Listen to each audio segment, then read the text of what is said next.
I'm a slash-a-holic, addicted to the fright. Narration so hypnotic, Josh keeps me up all night. Eyes and masks and pain, blood runs like the rain. Evil finds its way in spine-chilling fray. Out of breath but not out of light. Holidays don't look behind. Feel the terror cry. Will you dare to slave? I'm a slash-a-holic, addicted to the fright. Narration so hypnotic, Josh keeps me up all night.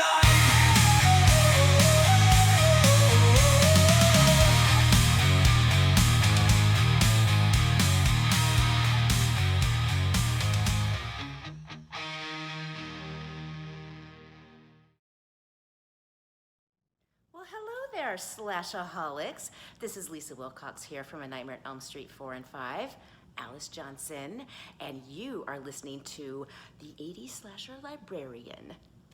Ciao. Have fun.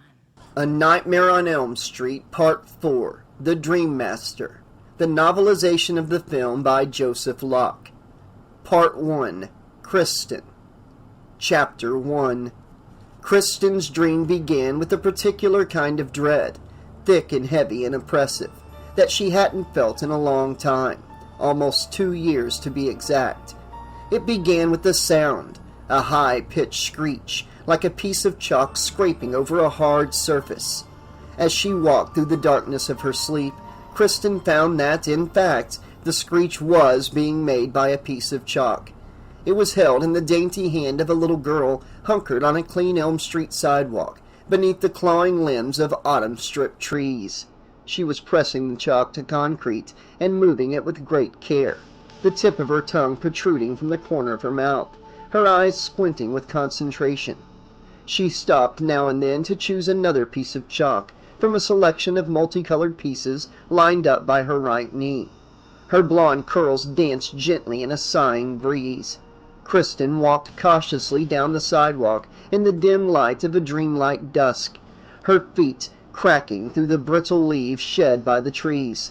She stopped behind the little girl and stared over her shoulder at the picture she was drawing. It was a house. In fact, a very familiar house. Kristen leaned forward to get a closer look. The house had an almost exaggerated cheerfulness, a picket fence, large windows, a healthy tree in front, fat with green leaves, and a bright sun shining from above. But it was wrong. Kristen knew that house, and there was nothing cheerful about it. The house the little girl was drawing was Freddy's house, and there was nothing healthy about it, nothing good. She stood and sucked in her breath sharply, because it was there.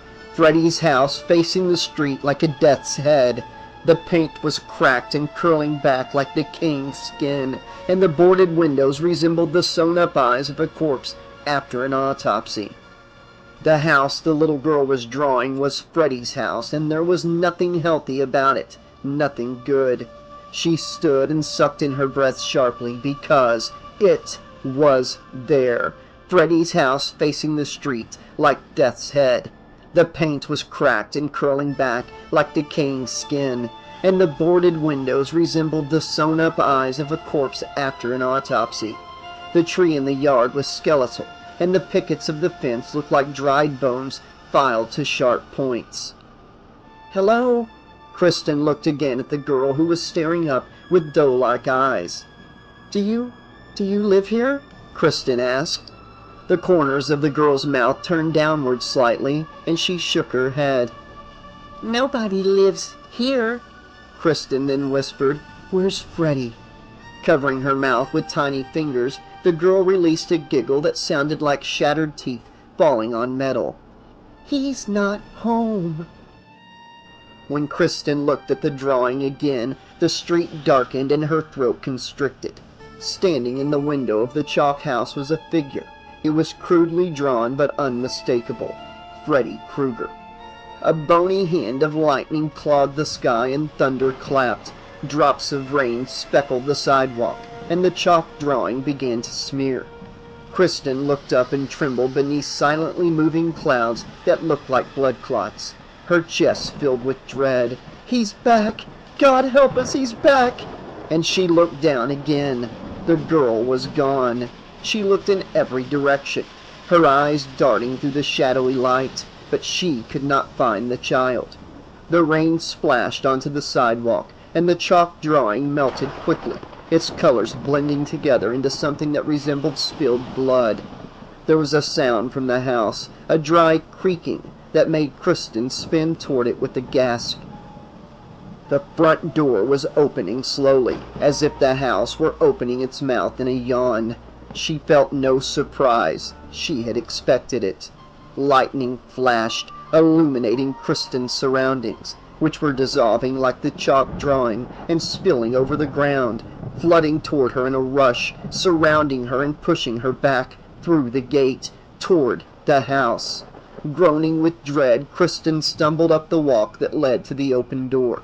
The slimy substance that chased her toward the house, a mix of dark colors and unidentifiable lumps, slapped against the steps as she lifted her lead-heavy feet onto the porch. It rose higher, as if in pursuit, and she looked briefly into the deadly cold darkness beyond the open door, then stepped inside. There were suddenly voices behind her, the voices of several children singing.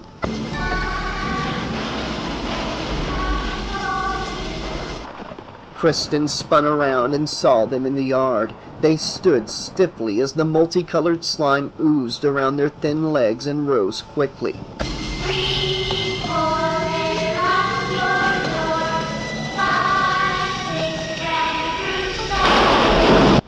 The thick substance made smacking sounds as it covered the porch and rushed toward the open door. Kristen whimpered, reached out to shut the door, but thought better of it. Whatever lay behind her might be worse than what she was seeing. She turned and looked into the dimly lit house. Tattered curtains fluttered in the wind that blew through broken windows, and cobwebs trembled in dark corners. To the left, a staircase led into utter blackness, and the house was filled with the silence of a tomb, until a heavy clattering began at the top of the stairs, and Kristen cried out as an old rusted tricycle tumbled down the stairs as slow as honey, hitting a step, turning slowly through the air, hitting another step, and turning again. The door slammed shut behind her. "No!" she cried, spinning around and slapping her hand on the doorknob. She turned it, pulled the door open, and threw herself out of the house, and it was all gone. The front yard, the slime, the children, and Kristen found herself, instead, inside the house once again, looking into the dusty decay of a house that had long been abandoned. She turned back, looked through the still open door, and saw the same room on the other side. "He's trapped you," she thought. "You're on his turf." She moved toward the door, but it slammed shut. When she tried to open it again, the knob would not budge. "Be calm, Kristen," she muttered unconvincingly. "Just be calm." She turned and looked past the staircase down the long hallway that ended in complete blackness. At the front of the hall and to the right, a door opened slowly with a long, wavery groan.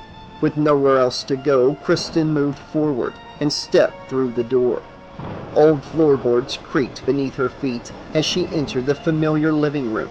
As the wind blew through the trees outside the dirty windows, shadows danced through the cobwebs and over the dusty sheets that covered the furniture. Lightning turned the room in an electric white, illuminating the yellowed old paintings on the walls, corpse-thin children with distended bellies, swollen lips, and eyes deep-set in shadows, playing jacks and marbles and catch in graveyards and garbage dumps. Kristen gaped at the paintings as the lightning flickered, and she clutched her icy chest when she saw the shadow of a hand with long, knife-like fingers sweeping back and forth over the wall. The lightning died with the growl of thunder, leaving Kristen alone in the dark. Her heart strafing her ribcage with machine gun fire. Her lungs seized up and she couldn't draw a breath.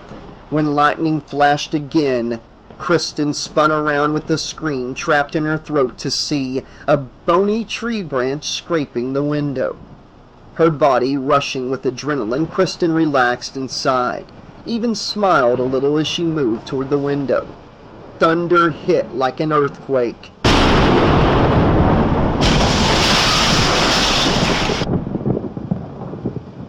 The window shattered and snowflakes of glass blew inward. The gust of wind that followed hit Kristen like a cannonball in the pit of her stomach, knocking her backward and down a set of metal stairs to a cold cement floor covered with grit and slime. She landed sprawled on her back and lay still a moment, staring up at the dripping pipes that twisted and tangled like one continuous intestine inside a gargantuan body. The boiler room. No, Kristen breathed as she scrambled to her feet and looked around, all her relief gone. She felt as trapped as a caged animal. No, he's not here. He's dead. He's not here. He's dead. Freddy's... She was interrupted by a sound, the teeth-grinding scree of metal scraping metal nearby. Freddy's knives. Kristen forced the scream out the way she might force herself to vomit. No! Kincade! Joey! Help me! Help me! Help me! Kincaid's drooping head snapped up and he gasped, startled and disoriented. He was in his bedroom, seated at his desk, where he dozed off while reading a sports magazine. The room was silent except for the soft, wet snoring of Kincaid's mongrel Jason, sleeping fitfully on the bed. Kincade frowned, looking around slowly and wondering what had awakened him so suddenly. Had his mother called him from down the hall? No, he was sure it hadn't been Mom. If she had called him, she'd still be shouting his name until he answered. No, it had come from the mirror. He looked at his reflection in the rectangular mirror to his left. A thin film of perspiration glistened on his black skin, making his dark blue t-shirt cling to the hard muscles of his back and shoulders. He thought. He thought. Sure wasn't no mirror woke me up, no way. I'm through with that shit. I'm not gonna... The mirror shimmered ever so slightly. Jason woke, got to his feet, and stared at the mirror with his scruffy black ears perked. After a moment, the dog hopped to the floor with a whimper and scurried under the bed. The smooth surface of the looking-glass began to swirl as if being sucked down a drain, and Kincaid's chair began to tremble beneath his heavy, muscular frame. "Oh, shit," he whimpered. I'm asleep!" Before he finished the word, Kincade was sucked out of his chair and across the room into the whirlpool of spinning reflections. He screamed in an uncharacteristically high voice, a voice he'd be ashamed of under normal circumstances, flailing his arms and legs as he fell and fell and fell until he landed with the painlessness of dreams on a hard, wet surface. He blinked, shook his head with a jerk, and looked up into a pair of wide, frightened blue eyes. "Aw, shit, Kristen," Kincade groaned, getting to his feet. "Not again, I thought we..." She held up a palm. "Shh, listen." Rolling his eyes, Kincade listened a moment. "I don't hear nothing. What you..." A sound, metal scraping against metal, clinking, scraping. Kincade's back stiffened. It couldn't be. They were through with all of this, with him. It had ended, and there was no reason for Kristen to pull him into her dreams any more. He tried to bury his fear with anger, but he heard the sound again. Kincade spun around. Several feet away, about a dozen pulley chains dangled from above in the musty darkness. Drops of moisture clung to their links, and as the chains swayed gently, the rusted hooks at the end of each one clanked and scraped together. Kincade faced Kristen again, genuinely angry with his friend this time. You are one spook chick, you know that? Her shoulders drooped with relief, and she smiled, started to speak, but froze and gasped. Listen! As footsteps scraped over the grimy concrete, a tall, lanky figure with a long, pale face emerged from the shadows. Kincade stumbled backward with a dog-like yelp, and Kristen cried out as Joey stepped between them. Trying to cover his fear immediately with cool nonchalance, Kincade snapped. She pulled you into this too? Joey, thank God, Kristen gasped. I thought... Thought what? Thought you'd drag us in here? Joey said, irritated. Kincade felt better knowing he was not alone in his indignation, and he and Joey glared at Kristen. It's Freddy, she stammered. He's here. Chill out, Kristen, Kincade snapped. Freddy's dead. Buried. Consecrated. We won, remember? We watched him fry. He disappeared right in front of us. She shook her head insistently. No, he's come back to get us. Joey stepped toward her angrily. No way. Kincaid's right. Fred Krueger is history. Come here. He took her hand and led her to the boiler. It hunkered in a corner like a great metal beast with a fat, rusted belly. Look, he said, jerking the stubborn latch and swinging open the iron door. the boiler's cold. See for yourself. Kristen flinched as Joey positioned her in front of the yawning boiler and lifted her arm to press her hand in the cold iron. She moved her hand over and looked inside cautiously. After a moment, she faced them, her hand still on the boiler. I don't know, guys, she said quietly. I still have the feeling. There was an abrupt sound within the boiler, and something shot out the open door in a blur of white fangs and pink gums, and Kincade recognized his dog Jason as the growling animal closed its jaws on Kristen's forearm and knocked her to the floor. And Kincade jerked his head off his desk again and looked around his bedroom. The mirror was still and lifeless. The muffled rumble of the dishwasher came from the kitchen. Kincade looked over his shoulder at his bed. Jason lay curled on the covers dozing. The dog lifted his head lazily. Blood was smeared on Jason's muzzle. Kincade whistled softly through his teeth as Joey awoke with a start, his waterbed sloshing beneath him. As he wobbled on the mattress's gentle wakes, Joey clutched the covers and looked around his room quickly, reassuring himself that he was awake.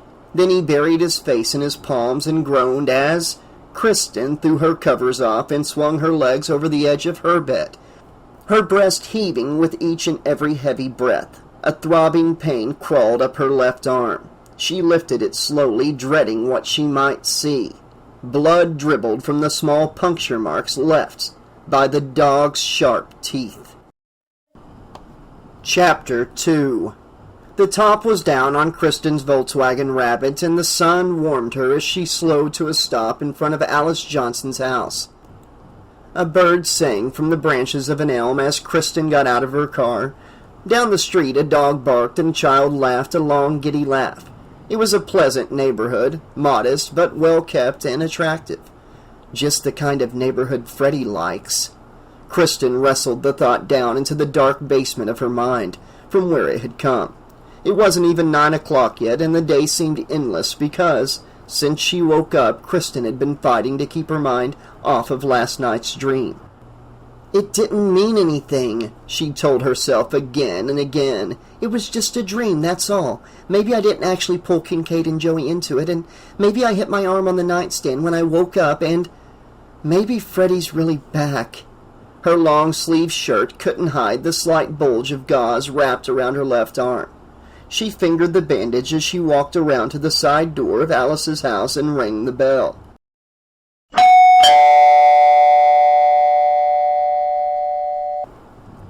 Dennis Johnson opened the door, distractedly tying his tie. "How are you, Mr. Johnson?" Kristen asked, stepping into the kitchen. His only response was a cold and weary sidelong glance as he turned to the kitchen counter and poured a healthy shot of vodka into a glass of tomato juice. That's nice, Kristen muttered sarcastically. He seldom spoke to her or to anyone, and always looked as if he were on the verge of breaking into an angry tirade.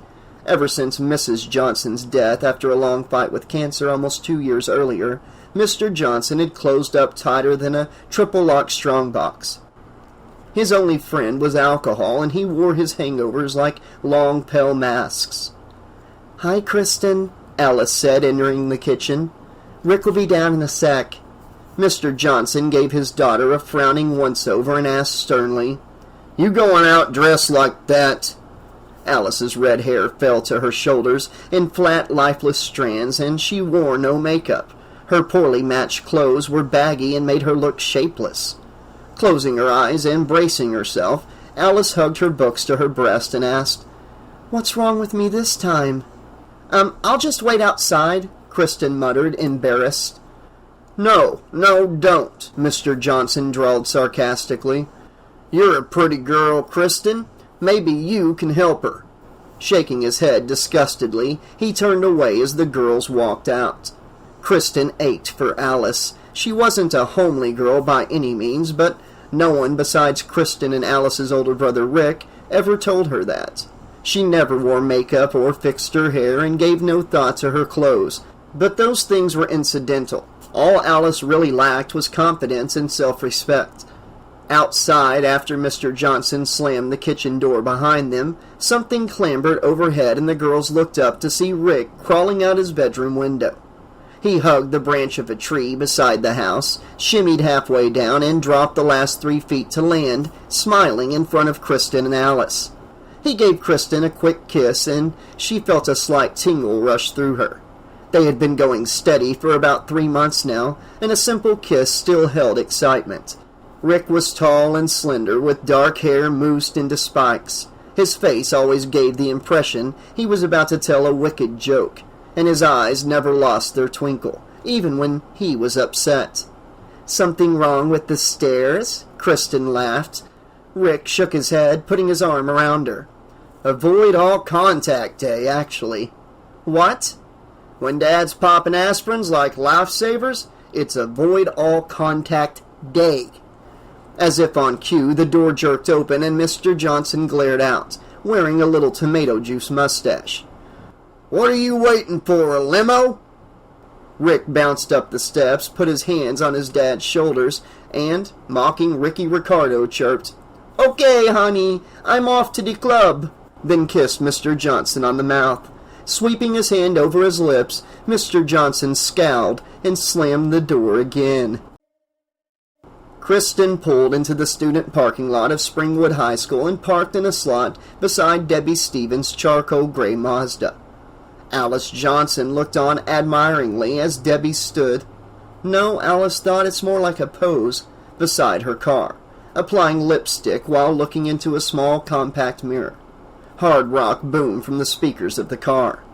Debbie was not classically attractive, unlike Kristen, whose blonde hair, blue eyes, and sculpted face made her beauty difficult to hide, but she did a good job of making up for it. A short, tight skirt, black crop top, and black leather jacket showed off her curves, while plenty of makeup and full, curly, bronze-tinted hair improved her plain, rather blocky features. Alice had a great deal of respect for Debbie, who came from what Alice suspected Debbie thought was the wrong side of the tracks. She lived on the south side of Springwood, where her father ran a junkyard, and her grossly obese mother sat around eating M&Ms and Doritos all day. So, in an effort to put that behind her, she tended to overcompensate by being a gorgeous social butterfly. Debbie was a little rough around the edges, but Alice liked and admired her for being able to rise above her disadvantaged background. "All right, anybody have trig this semester?" Debbie called as Kristen killed the ignition. "What happened?" Rick asked as they got out of the Rabbit. "I had a conflict. Homework or Dynasty? Dynasty won." "A sad story," Rick said. "Soaps'll kill ya." Alice's attention was caught by a familiar red pickup as it pulled into the lot, and she leaned against Kristen's car and watched it park. There was a flutter in her chest as Dan Johnson got out of the truck in tight blue jeans, a black t-shirt, and a green and white leather jacket, his short black hair tossed slightly by the gentle breeze. Debbie took notice too, cocking a brow and purring. We're talking one major league hunk. Alice watched as he slammed the truck door and he turned to her and smiled as their eyes met, ambling toward her with a boyish grin. As he neared, Alice grinned, tilted her head, and purred exactly as Debbie had. You know, you are one major league hunk. Then put a hand on his waist and stepped closer. He chuckled and looked away bashfully. Thank you, Alice, but, Earth to Alice, Rick sing-songed, waving a hand before her face. Earth to Alice, hey, you spacing again? Embarrassed, she whispered, Rick, please. It was just another daydream, the kind her dad was always complaining about, the kind of thing for which he seemed to despise her so. Alice was relieved when the sputter of Sheila Kopecki's Vespa scooter drew attention from her. All right, Debbie said. I think I see salvation. Sheila was a black girl with light chocolatey skin, nerdy thick glasses, and hair pulled back in a ponytail.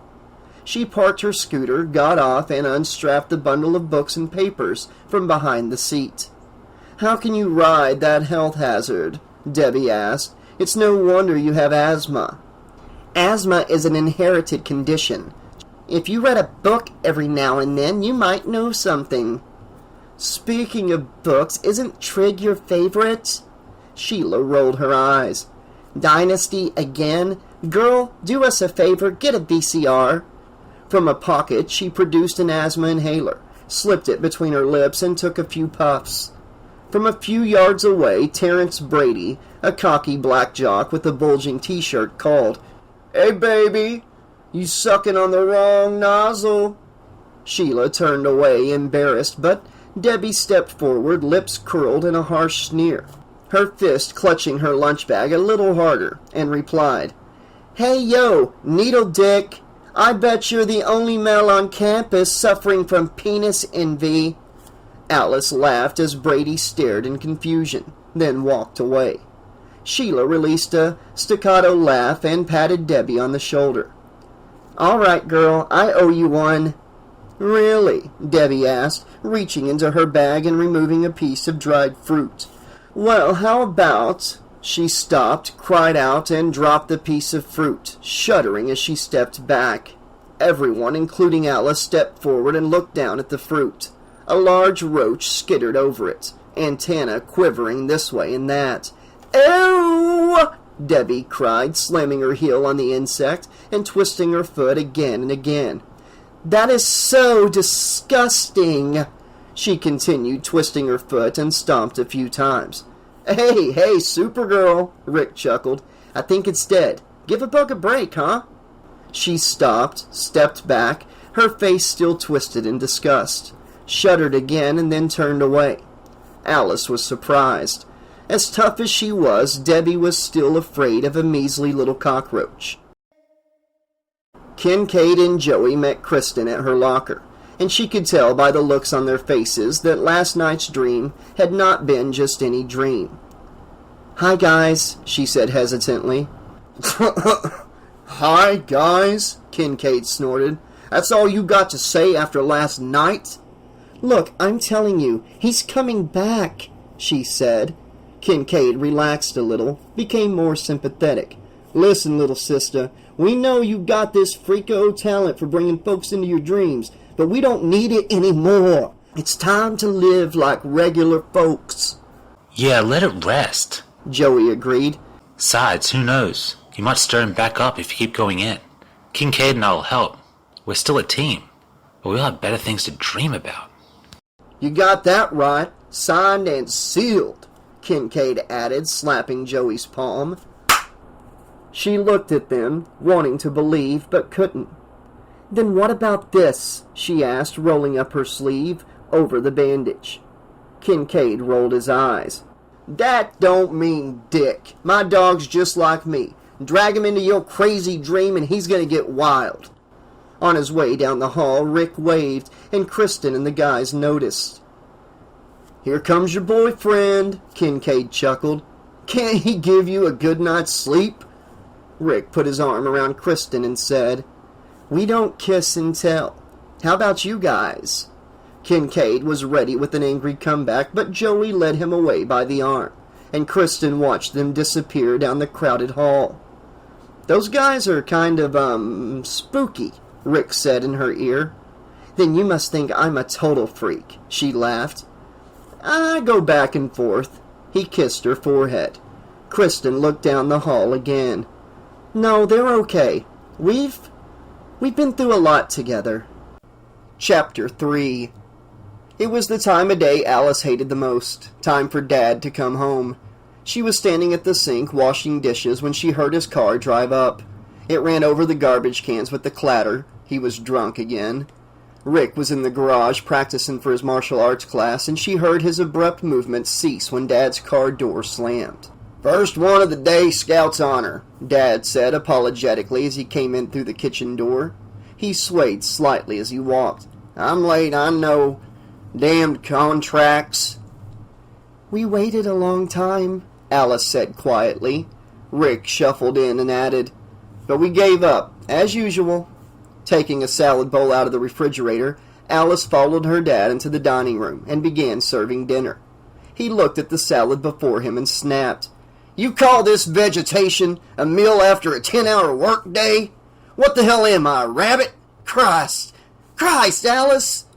Can't you try to think just a little more?" Heading back into the kitchen, Alice stopped with her back to her dad and she faced him angrily, rushed forward and slapped a hand on the table, speaking through clenched teeth. "Yeah, I can think. I can think of how tired I am of watching you drink your life away. I can think of how sick I am of you taking Mama's death out on me." He gaped at her in shock, mouth hanging open, and Dad said, "Am I speaking in tongues, Alice? I'm talking to you. Are you awake or what?" "Dad, don't start," Rick said quietly. "Start what? Telling the little daydreamer to wake up? It's long overdue." He got up and went for his coat. "Hell with this. Aggravation I don't need." Alice stood at the kitchen sink as long as she could. She listened to him storm out, listened to him drive away. Then the tears came, and she hurried to her room. Kincade had tried for hours to do his homework, but he couldn't concentrate. He'd finally undressed, put on his sweatpants and t-shirts, and laid down on the bed. Sleep came as easily as concentration, so he grabbed up a handful of darts and tossed them from the bed to the board on the wall across the room, trying hard not to think about Kristen, about her dreams, and, most of all, about him, about Freddy. But it wasn't easy. As the darts thunked against the board, Kincaid's bedroom door creaked open slowly, and he froze. Kincade sat up on the bed startled, and he saw a shadow on the bedroom floor. It looked like the shadow of a tilted, pointy hat on a long head, but it was only Jason. Kincade sighed and slapped the mattress. "Come on, Jason. Come here, boy." Jason hopped onto the bed and curled up between Kincaid's legs. The dog's warmth made him feel a little better, a little safer. He put the darts on the nightstand and leaned his head back on the pillow, closed his eyes, and he jerked awake again. But it was dark now, very dark, and Kincade reached for the light on the nightstand. His hand struck hard cold metal. It was all around him, below him, above him, and at each side, and his breathing quickened, his stomach sick with panic as he pounded at the surface above him. It rattled, clanged, and opened. He was in the trunk of a car. Cold night air wafted in as Kincade sat up in the trunk. Outside there was only the black night sky above and battered old cars all around, for as far as he could see. "Hey!" he said, feeling more and more afraid. "This ain't my dreamland!" He climbed out of the trunk and looked around. He was in an old wrecking yard. Cars were stacked like corpses outside of Auschwitz. Kincade sucked in a deep breath and cried, "Kristen! Kristen, if you're here, I'm gonna pound your ass!" There was no reply, only a familiar scratching. It was the sound of Jason's paws pattering through dirt. The dog was a few yards away, trotting toward Kincade. Jason stopped and stared at him. "Jason!" He was relieved to see a familiar sight, but as he neared the dog, Jason's lip pulled back over sharp teeth, and the dog growled softly. "Hey, it's me, Jason!" The dog turned away from him and began digging furiously in the dirt, paws pedaling so fast they were nearly a blur. Kincade drew nearer, but cautiously, no longer trusting his pet. The ground began to collapse beneath Jason's swiping paws, and Kincade was struck with a sudden feeling of dread. He rushed forward to stop the dog's digging, but Jason spun on him and snapped, growled, and Jason lifted his hind leg to piss. But instead of urine, a stream of fire shot from between the dog's legs, and the hole Jason had dug ignited. Jason bounded away from the fire, yelping, then stopped and turned back, body tensed, ready to run away. Kincade watched as the flames rose 6, 7, 10 feet into the air. The ground beneath him began to tremble and crack, and a red glow oozed from the opening, as if hell itself were being revealed. The flames died down as the ground separated, leaving a red glowing pit where there had once been a small hole. Kincade and Jason moved slowly toward the crevice and looked over the edge. A pile of human bones lay in the flickering glow. A foot or so away from them lay a hat. It was a very familiar hat. The bones quivered, moved.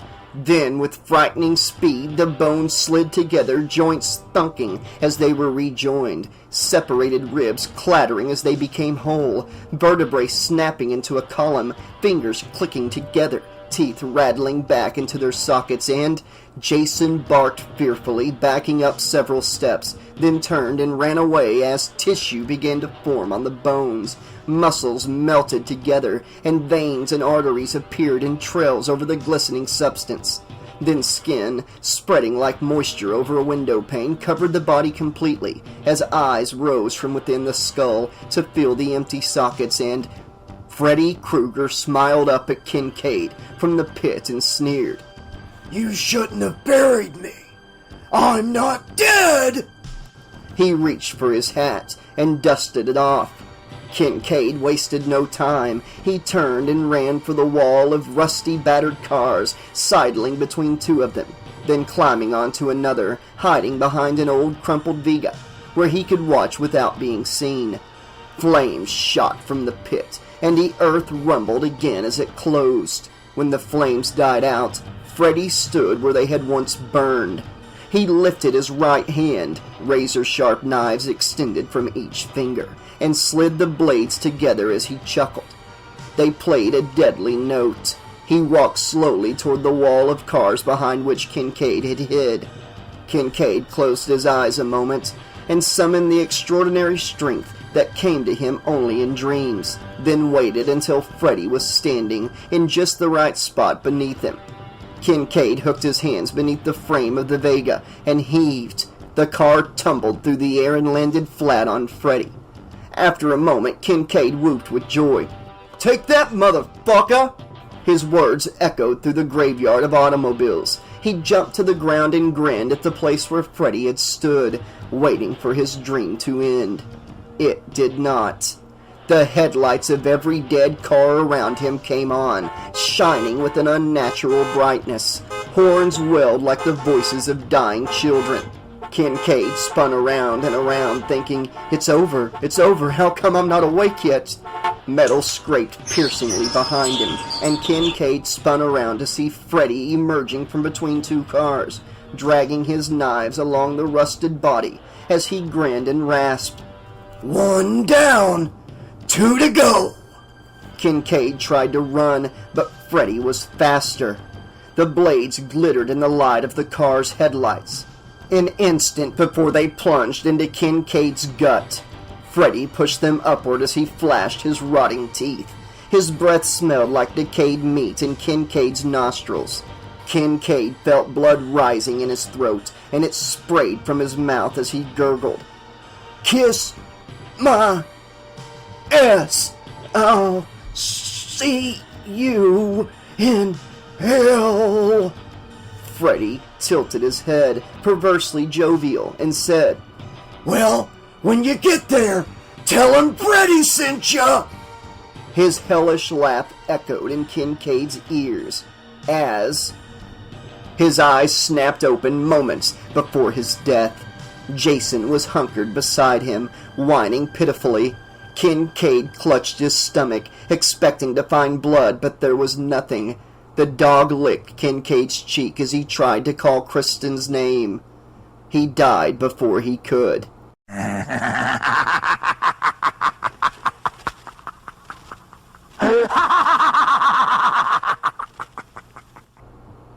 At least you guys don't complain about your food, Alice muttered as she sprinkled fish food into the small aquarium in her room. Capping the food again, she went to her vanity. Its large mirror was almost completely obscured by photographs taped to the glass, some overlapping others, some covered entirely. They were pictures of Sheila and Debbie, Kristen and Rick and herself, but her favorites were the pictures of Alice, Rick, and their mother together. There were a lot of those.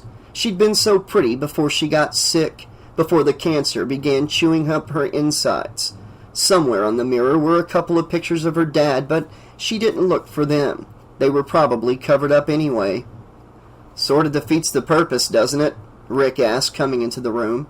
What? The mirror. You can't see yourself in it. That's the point. I don't want to. She went to her bed and sat on the edge. You know, if Mom were still alive, Dad wouldn't treat us like he does. Nah, come on. His mind is doing the freestyle in Cuervo Gold.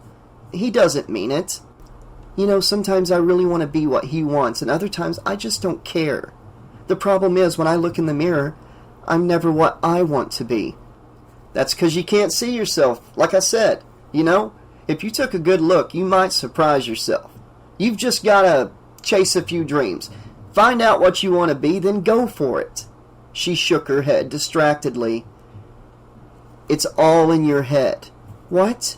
Your mind pictures you doing something and your body reacts. Like this. He stood straight, kicked a leg high into the air while jerking back his elbows and shouted, "Fight! See? Like that. Come on, you try it."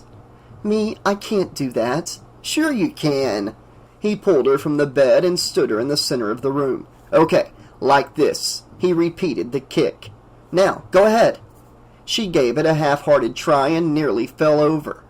Rick gave her a polite Japanese bow and said, "Ah, Alice-san, you must have balance. Now, try again." With the next kick, her shoe flew across the room and plopped into the aquarium. Alice laughed and buried her face in Rick's chest. "Well, you've got pretty good aim," he chuckled. He put his arms around her and gave her a squeeze. "So you're not a martial arts expert. So what? You've just got to keep shopping around, and when you find what you want to be, give it your all, okay?" "That's easy for you to say. You've got a personality." "So do you," he said, kissing her forehead. "You're the only one who doesn't know it yet." Joey lay on his waterbed, idly sloshing the mattress with his foot. MTV was on, the volume low, but Joey ignored it in favor of the poster on the wall across the room. It was a picture of a beautiful blonde stretched out on a tiger skin rug. She wore a yellow bikini that concealed little, and she looked directly at Joey with promise and invitation. He breathed, locking his hands behind his head and allowing himself to relax. He even began to doze a little as he stared at the poster, wishing, imagining, dreaming. He thought of how she might feel and smell, how she might taste, and he had a nearly perfect image of her standing beside his bed when a jarring movement startled him from his fantasy and made him sit up. The waterbed was sloshing furiously, almost as if something were inside the mattress. Joey turned, clutched the bottom sheet, and pulled it away from the mattress, looked through the transparent vinyl, and gasped whenever he saw a figure swimming in the water beneath him, backed by a soft glow. It was a woman. A naked woman, and she looked like... No, Joey thought. Couldn't be, it couldn't be. He looked up at the poster. The girl was gone. All that was left on the tiger skin was the yellow bikini lying in a tiny heap. Inside the mattress, the girl moved gracefully, her blonde hair flowing around her head liquidly, Her small, firm breast pressed flat to the vinyl as her lips silently formed his name. Joey. Joey knew he was dreaming. The poster girl had come to him in his dreams before, but she'd never been inside his bed. What a great bed. Joey laughed, getting on his hands and knees, pressing a palm to one breast. He felt it beneath the vinyl, but for only a moment, and then the girl began to sink, fading into the soft glow that came from deep within the water. Wait, come back. He called, but only water slurped quietly inside the mattress. Joey sighed and started to put the sheet back up when he saw slight movement deep in the water again. Something was nearing the surface, swimming upward quickly, and a hand reached toward Joey. But it wasn't just any hand, and it wasn't her hand, because there were knives extending from the fingers, coming up faster and faster until they sliced cleanly through the vinyl, and Freddy rose out of the water with a great splash, wrapping his arm around Joey's neck smoothly and holding him close in a deadly embrace. Joey felt as if the bottom of his stomach had fallen out as he struggled helplessly. Defeat overwhelmed him, and he cried out in a childlike voice, How's this for a wet dream, Joey? Freddy sneered, his laughter filling the room as Joey continued to fight. And he screamed for help. He screamed for Kristen. 2 down, 1 to go! Joey screamed once more in vain until the water filled his mouth as Freddy pulled Joey into the water, and they went down farther and farther until Joey's lungs burned for breath and his skull felt as if it were being crushed. And then there was nothing, not even dreams. When Joey's mom came into his room to say goodnight, she clicked her tongue when she saw the television was still playing that wretched MTV. She couldn't understand the attraction. This garbage, she muttered, turning it off. She turned to his bed. The covers were in a heap. Joey, she said quietly, come on, give your old ma a kiss. She went to the bed and carefully pulled the covers back and saw that the bottom sheet was gone. So was Joey. She whipped the sheets back and her screams sounded through the entire house as she stared at her son's dead body inside the waterbed mattress. Chapter 4. On a bench in front of the school the next morning, Kristen's hand trembled as she lit a cigarette. Sleep had been scarce the night before, and she'd had too much coffee before coming to school. The night had been filled with voices, Kincaid's and Joey's calling her name. She'd been looking for the boys since she'd arrived that morning, but hadn't found them, and her stomach was tangled in an anxious knot. When a hand touched her shoulder, Kristen jerked around to find Alice. There you are, Alice said. Where are you this morning? Rick's been looking all over for you. Kristen clutched Alice's arm. Have you seen Kincade or Joey? I can't find them anywhere. I haven't seen them. Alice sat beside her. I called them, but no one answered, not even their parents. When Alice frowned with concern, Kristen tried to calm herself. We have matching luggage, she chuckled. Huh? The bags under your eyes, I've got 'em too, see? Nightmares? Alice nodded. God, I hate dreaming. I love to dream, Alice said. I just hate the ones about my dad. You could do a lot worse, believe me. Kristen stamped out her cigarette. How do you handle your dreams? Alice brightened. My mom taught me when I was little. Ever heard of the Dream Master? Sounds like a game show host. No, really. It was like a teddy bear or something. The guardian of good dreams gave me confidence. Do you know his phone number? Alice laughed. Sorry? There was a rhyme, I think, but I've forgotten it. So, what do you do now? Now I just really try hard to dream of something fun. Remember, Kristen, you're in control. You're your own dream master. Kristen was silent a moment. I used to bring people into my dreams. You what? Whenever I had nightmares, I'd bring people in to help me. She could tell Alice was skeptical. Never mind, it's kind of complicated.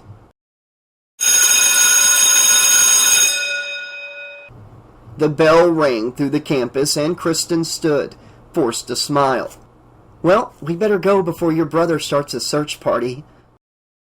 Kincade and Joey had Mr. Bryson's English class with Kristen, and as she walked down the hall with Rick and Alice, she prayed they would be there. If they weren't, well, she didn't know what she would do. They were late, and the class was already full, and when they walked in, everyone turned to see who was tardy. Kristen scanned the room quickly and gasped when she saw that Kincaid's and Joey's desks were empty. Kristen's heart froze. She stumbled backward and tried to find her voice. "Kincade! Joey! My God, he got them! Oh God! Oh God, he got them!" Rick grabbed her arm and hissed, "Kristen, what's the matter?"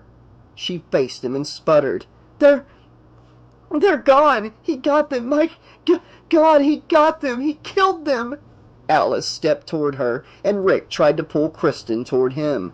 She spun away and threw herself toward the open door, but tripped on Rick's foot, and she felt herself falling, saw the floor sweeping up to meet her, saw the door jam an instant before her skull cracked against it, and the light around her began to fade, and the voices of her classmates sounded more and more distant, until Kristen opened her eyes and looked up at the glaring fluorescent lights of the infirmary. The school nurse smiled down at her. The woman's face was square and homely, her dark hair in short curls, her watery brown eyes peered through owlish glasses, and she wore too much perfume. "Are you feeling better now?" she asked. Yeah, I guess so. What happened?" "You had quite a nasty bump." The nurse's voice was soft and prissy. Kristen tried hard to focus her senses. When she remembered what had happened just before she bumped her head, she tried to sit up and blurted, "I gotta get out of here." The nurse pushed her down again. "You just stay put. You need your rest." No, Kristen hissed urgently. "You don't get it. He's after me." "Don't worry, honey. Everything's fine." The nurse smiled again, showing her small, ugly teeth, and turning away, hunching over a small chrome table. She fumbled for a moment with something Kristen couldn't see. Kristen tried to relax, but the light was so bright, and the room was so clean and neat and white. With a jolt, she felt that something was suddenly very wrong, and looked at the nurse suspiciously. The woman's white uniform was stretched tight over her back and began to spread with bright red stains. Kristen frowned, sat up, and watched as the stains grew larger, almost as if something were oozing through the material from underneath, something like blood. The nurse spun around quickly and held up an enormous syringe, and Kristen looked at her face to see that she was Freddy. He laughed deep in his chest and sneered, "Just lie back. I need to draw a little blood." Kristen screamed as she rolled off the examination table, and her eyes snapped open as she lay on the examination table. The school nurse smiled down at her, peering through owlish glasses, and said, "Feeling better now?" Kristen took a deep breath and let relief wash through her. This was the real school nurse. She was homely too, but she wasn't Freddy. Chapter 5. Later that afternoon at the Craven Inn, Alice was just ending her shift as a waitress and was standing behind the register getting her things together when Dan walked in. She felt her throat constrict when he walked toward her smiling. "Hi," he said. "Is Rick around?" No. Rick stayed late at school. Kristen wasn't feeling well." "Ah, are you his sister? That's you, right?" Huh? Alice. "I'm, Dan. Rick and I were supposed to go, work out later. If he comes in, I'll be over there." He joined a couple of other guys at a corner table, and Debbie hurried over to take his order. Alice watched him dreamily for a while, until Sheila walked in and stepped in front of her, laughing. "Honk alert! Honk alert!"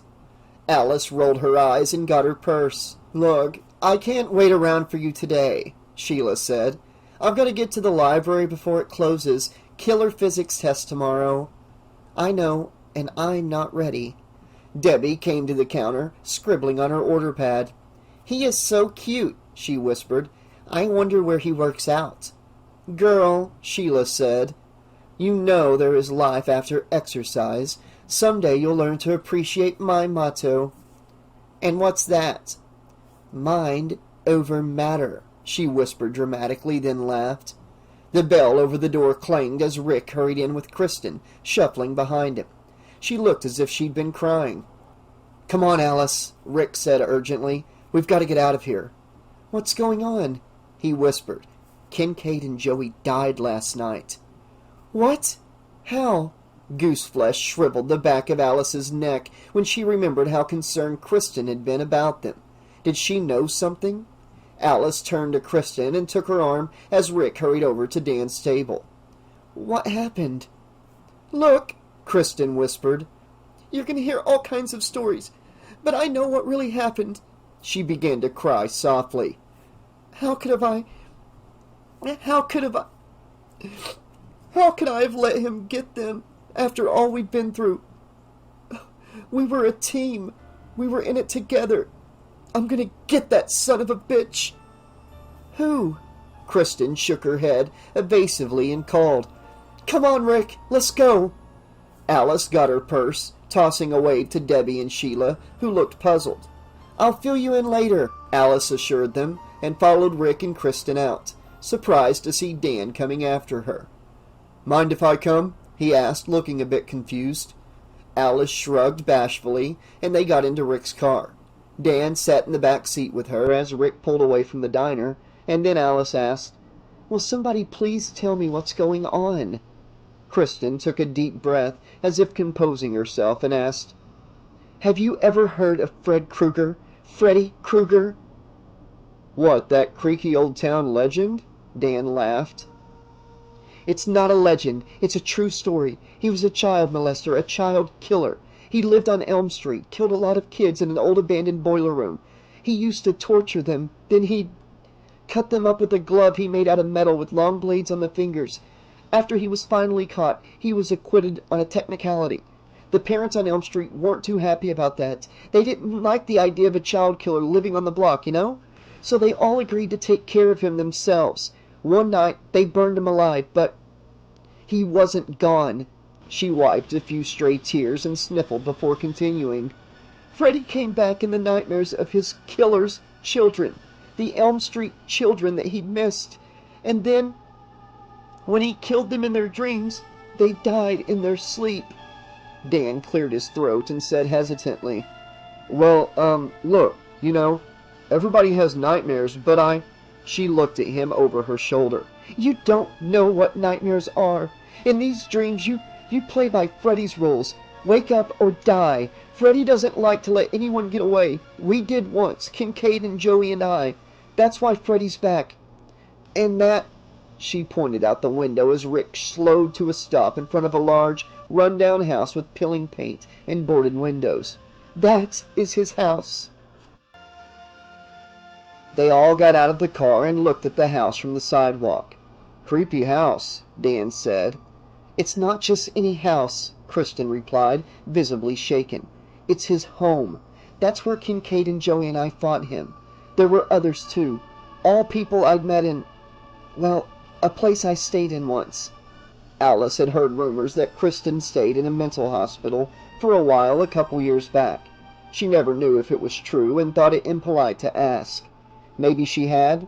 Maybe that's the place she was referring to. And maybe, just maybe, it was about time for her to go back for a while. But then again, maybe not. "We were the only ones to get out alive," Kristen said. "We watched him burn. We thought he was gone, but Freddy never seems to go away, not for good, and now he's back. He got them, and I'm next. He's coming for me next." Rick put his arm around her and gave her a squeeze. "Come on, babe. Let go of it. You're safe." He kissed her cheek and said, "Dan and I are going to go look around a little." They went up the walk and wandered around the house. "Now I lay me down to sleep," Alice whispered. "What?" "The Dream Master. I think I remember the rhyme. Now I lay me down to sleep, the Master of Dreams my soul to keep. I'm sorry I forget the rest, but it's like the prayer, you know?" "That's okay, 'cause I don't have a prayer." A horn honked, and they turned to see Kristen's mother pulling up to the curb. She rolled down the window and shouted, "Kristen, get the hell away from that house, now! On delay!" Rick hurried to Kristen's side and whispered, "You don't have to go if you don't want to. I'll stay with you." No, I should." She turned and forced a smile for Alice. The worry knitting her brow made her look older, haggard. Alice felt a pang of pity for her friend and leaned forward to whisper in her ear, "What you said about pulling people into your dreams. Well, if you ever need help, think of me. I'll come." There were tears in Kristen's eyes as she walked away. Rick watched her drive away and then said, "Well, what do you say we split?" They started for Rick's car when something on the ground caught Alice's eye. It was a colorful chalk drawing of the Kruger house, obviously drawn by a child. It looked faded, a little smeared, but the colors were still surprisingly bright. "Come on, Alice, let's go," Rick called. She walked a few steps and then stopped. She'd seen something in the window of the chalk house, a figure. She turned to look again, but the drawing was gone. The sidewalk was clean. Daydreaming again, she thought, as she got into the car. Chapter 6. Kristen was not hungry, but to make dinner even more unbearable, her mother was staring at her from across the dining room table. She nibbled a bit of chicken, but mostly just prodded her food with her fork, barely able to keep her eyes open. She felt exhausted since she got home. "Is something the matter with the food?" Mother asked. Kristen said nothing for a moment, then made no attempt to hide her mood. "Well, I'll tell you, Mom. When two of your friends die the same day, you let me know what it does to your appetite." She relaxed a little and sighed. Kristen sipped her lemonade. It tasted a little bitter, but it was cold and felt good going down. "You're just tired, Kristen. Don't think I haven't noticed that you're not sleeping. That's got to stop, you know." She couldn't take any more. "Well, I'm sorry if I'm not very good company," Kristen said, standing. But the room tilted. It swayed, and she fell back into her chair, holding her head. Her eyes felt heavy, swollen, and her tongue seemed thick. She wanted to sleep, but couldn't. She wouldn't. She straightened up in her chair, lifted her glass of lemonade to take another drink, and it hit her. The lemonade's bitterness, her sudden drowsiness. "Oh, God," she said. "What did you do?" She turned to her mother, who averted her eyes and shouted again. What did you do?" "It'll ease your anxiety." What? "You need to sleep, Kristen." She dropped the glass. It shattered and lemonade splashed everywhere as Kristen reached for her mother's purse on the corner of the table. Her mother grabbed for it, but Kristen was faster. She turned it over and spilled its contents in a heap. A bottle of sleeping pills popped open, and they skittered over the tabletop. Oh my God!" Kristen screamed, stumbling away from the table. "I'm sorry, honey, but..." "Sorry?" Kristen faced her, leaning weakly against the wall. "Sorry that you and your tennis pals torched this pervert so he could chase me in my dreams? In case you haven't noticed, Mother, it's his fucking banquet, and I'm the last course." "Kristen," she snapped, pounding the table. "We went over this in therapy. You dealt with all of this in the hospital. It's over." "Mother, you've just murdered me. Take that to your fucking therapy." Ignoring her mother's shouts, Kristen staggered up the stairs, mumbling, hissing to herself. "No, it can't end like this. I won't let it. No." In her room, she locked the door and leaned against it, remembering what Alice had said. "Think of me. I'll come. Think of me. I'll come." Kristen stumbled toward the telephone on the nightstand, but fell with her arms outstretched, just a few feet short. The pills were pulling her under like a deadly riptide, sucking her away from a safe white beach, dragging her into an ocean of unconsciousness. Mustering all of her strength, she called, "Alice! Alice!" But the name was only a breath. She rolled on her back, murmuring, "Alice! Alice!" gotta dream fun. Dream someplace fun. Someplace fun. Her leaden eyes finally closed and she slipped into a heavy blackness that was interrupted only by the sound of water lapping against a shore. Kristen opened her eyes and looked up at a bright blue sky. Sitting up, she found that she was wearing a bathing suit and lying on a towel. A breeze whispered through palm trees all around her, and sunlight glimmered on a broad body of water. A few yards away, a little girl knelt on the shore, building a sand castle.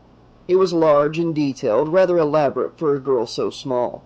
The girl smiled and waved. Kristen waved back and laid back on her towel, but she frowned.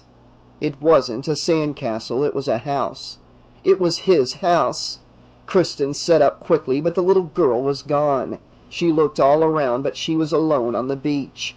Only the castle, house, Kristen corrected herself, remained on the shore, except something in the water caught Kristen's attention.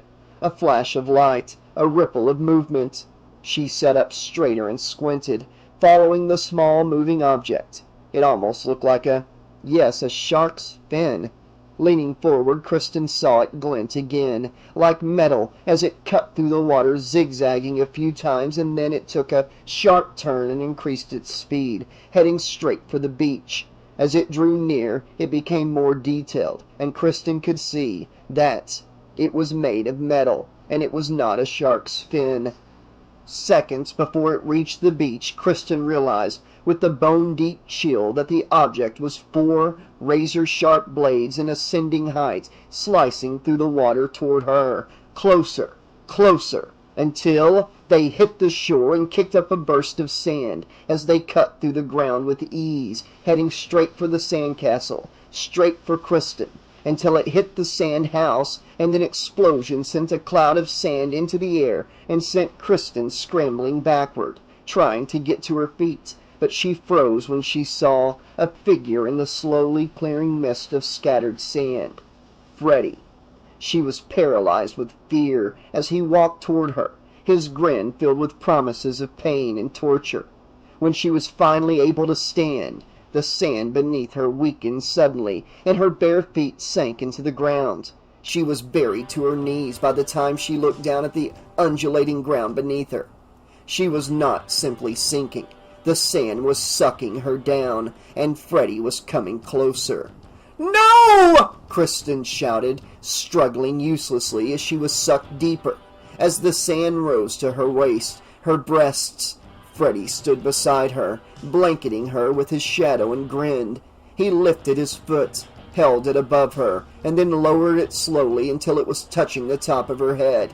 He pushed, and Kristen fell through the sand into nothingness, bracing herself for a fall. When nothing happened, she opened her eyes, found herself on her hands and knees in a dimly lighted room, an upside-down room. No, she thought, feeling dizzy, the room isn't upside down. I'm on the ceiling. She defied gravity, clinging to the ceiling of Freddy's living room like a fly. Quickly gaining her bearings, Kristen crawled on all fours, slowly and carefully across the ceiling to the wall. Expecting to fall, she continued down the wall, cutting diagonally towards a door. She reached down, turned the knob, and threw herself through the doorway, and landed in the boiler room. "Please, God, no!" she screamed. The room glowed a fiery red, and steam hissed between the pipes. She stood and looked around her and stiffened when she saw Freddy standing in front of the open boiler across from her. Deadly flames danced inside the boiler behind him. He grinned and chuckled and swiped the air with his razors. Rage bubbled inside Kristen, and she cried defiantly, "We beat you before!" Summoning the power that had saved her in her dreams past, she rushed toward him, jumped into the air, flipped smoothly and slammed her feet into his chest, and then rolled away. Freddy sprawled to the floor but got up quickly, his grin replaced by an angry scowl. "But you're all alone now," he growled, advancing toward her. "The last Elm Street brat. Why don't you call in one of your friends?" "Never!" she shouted, determined not to be responsible for any more death.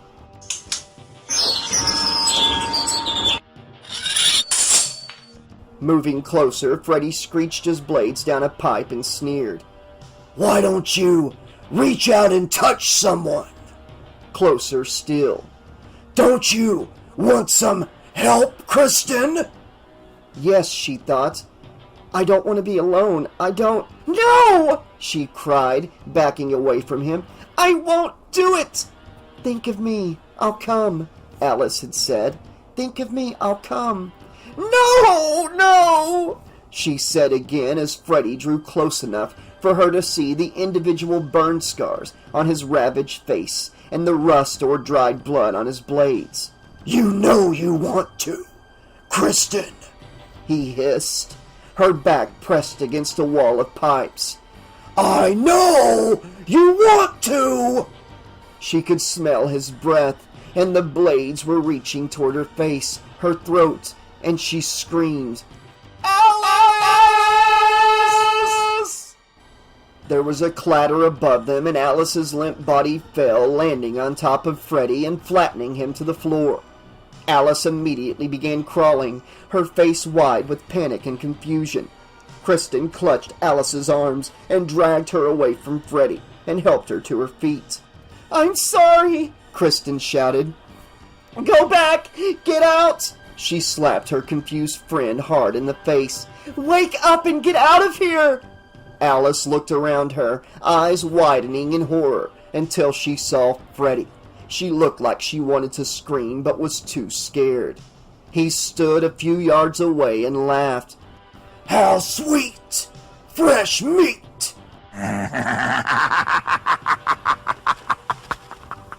He rushed forward, reaching for Alice, but Kristen stepped between them, shouting, Leave her alone! And Freddy closed his fist around Kristen's shirt, lifted her from the floor, and threw her into the air.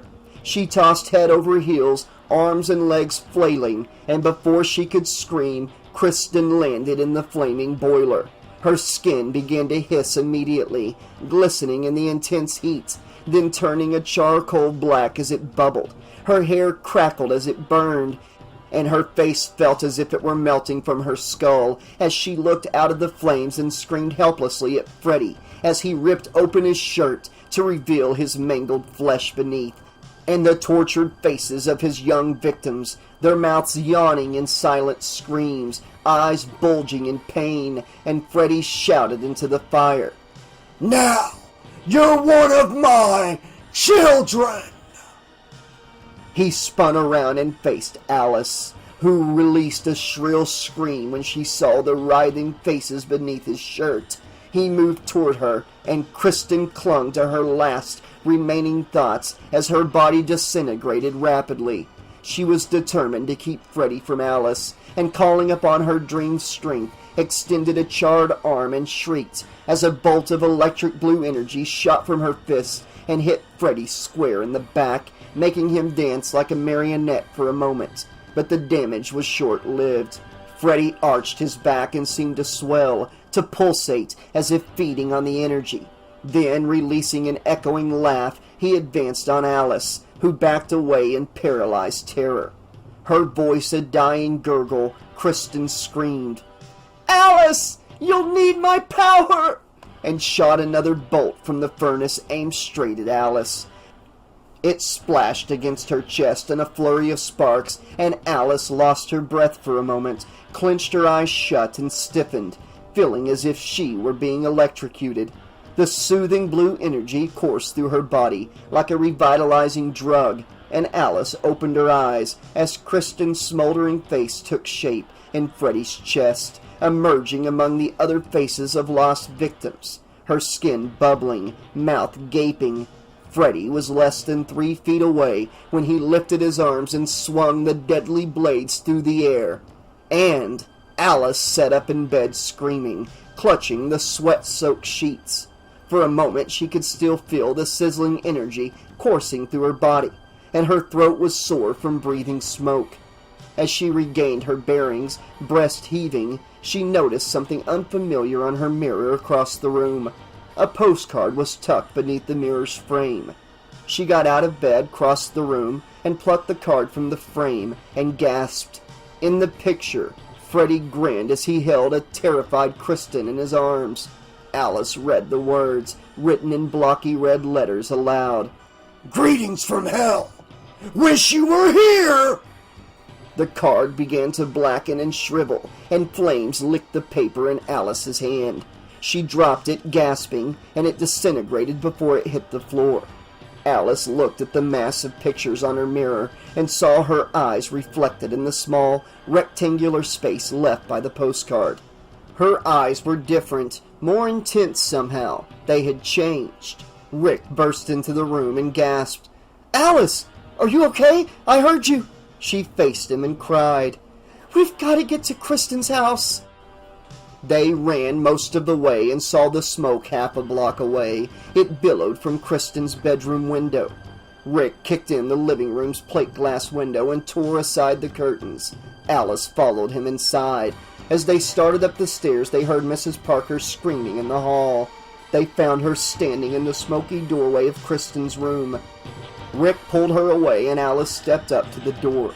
It was too late. The room was gone. Flames climbed the walls and poured across the ceiling.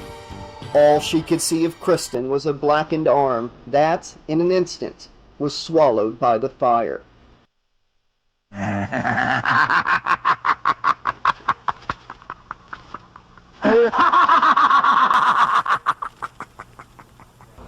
Part 2. Alice. Chapter 7. 3 days later, when Alice got home from the funeral, she went into the family room and fished through the row of videotapes in the cabinet until she found the one she wanted. She slipped it into the VCR, turned on the television, and watched as Kristen appeared on the screen, laughing, as Rick held her down on a patch of grass and tickled her. "Stop it! Stop!" Kristen shrieked. The images and voices that followed, Kristen and Rick playing, Debbie razzing Sheila about studying so much, Sheila razzing Debbie about working out so much, made Alice feel better. Returning from the funeral, she'd been overwhelmed by a need to see Kristen, hear her, be close to her. Alice heard Rick come into the family room, but did not look up. She couldn't take her eyes from the screen, as if she were drawn to Kristen's image. "Alice," Rick whispered, sitting beside her on the sofa. "What are you doing?" "I don't know," she shrugged. "I guess it makes me feel better." She smiled at the screen. "You made her so happy then, Rick, remember?" "Yeah." He sighed heavily. "Why didn't I stay with her that night?" "It wouldn't have made a difference." "Sure it would have." Alice faced him. "No, it wouldn't have. I saw it happen in my dream, Rick. There was this man, this horrible man, and, oh, who? Freddy?"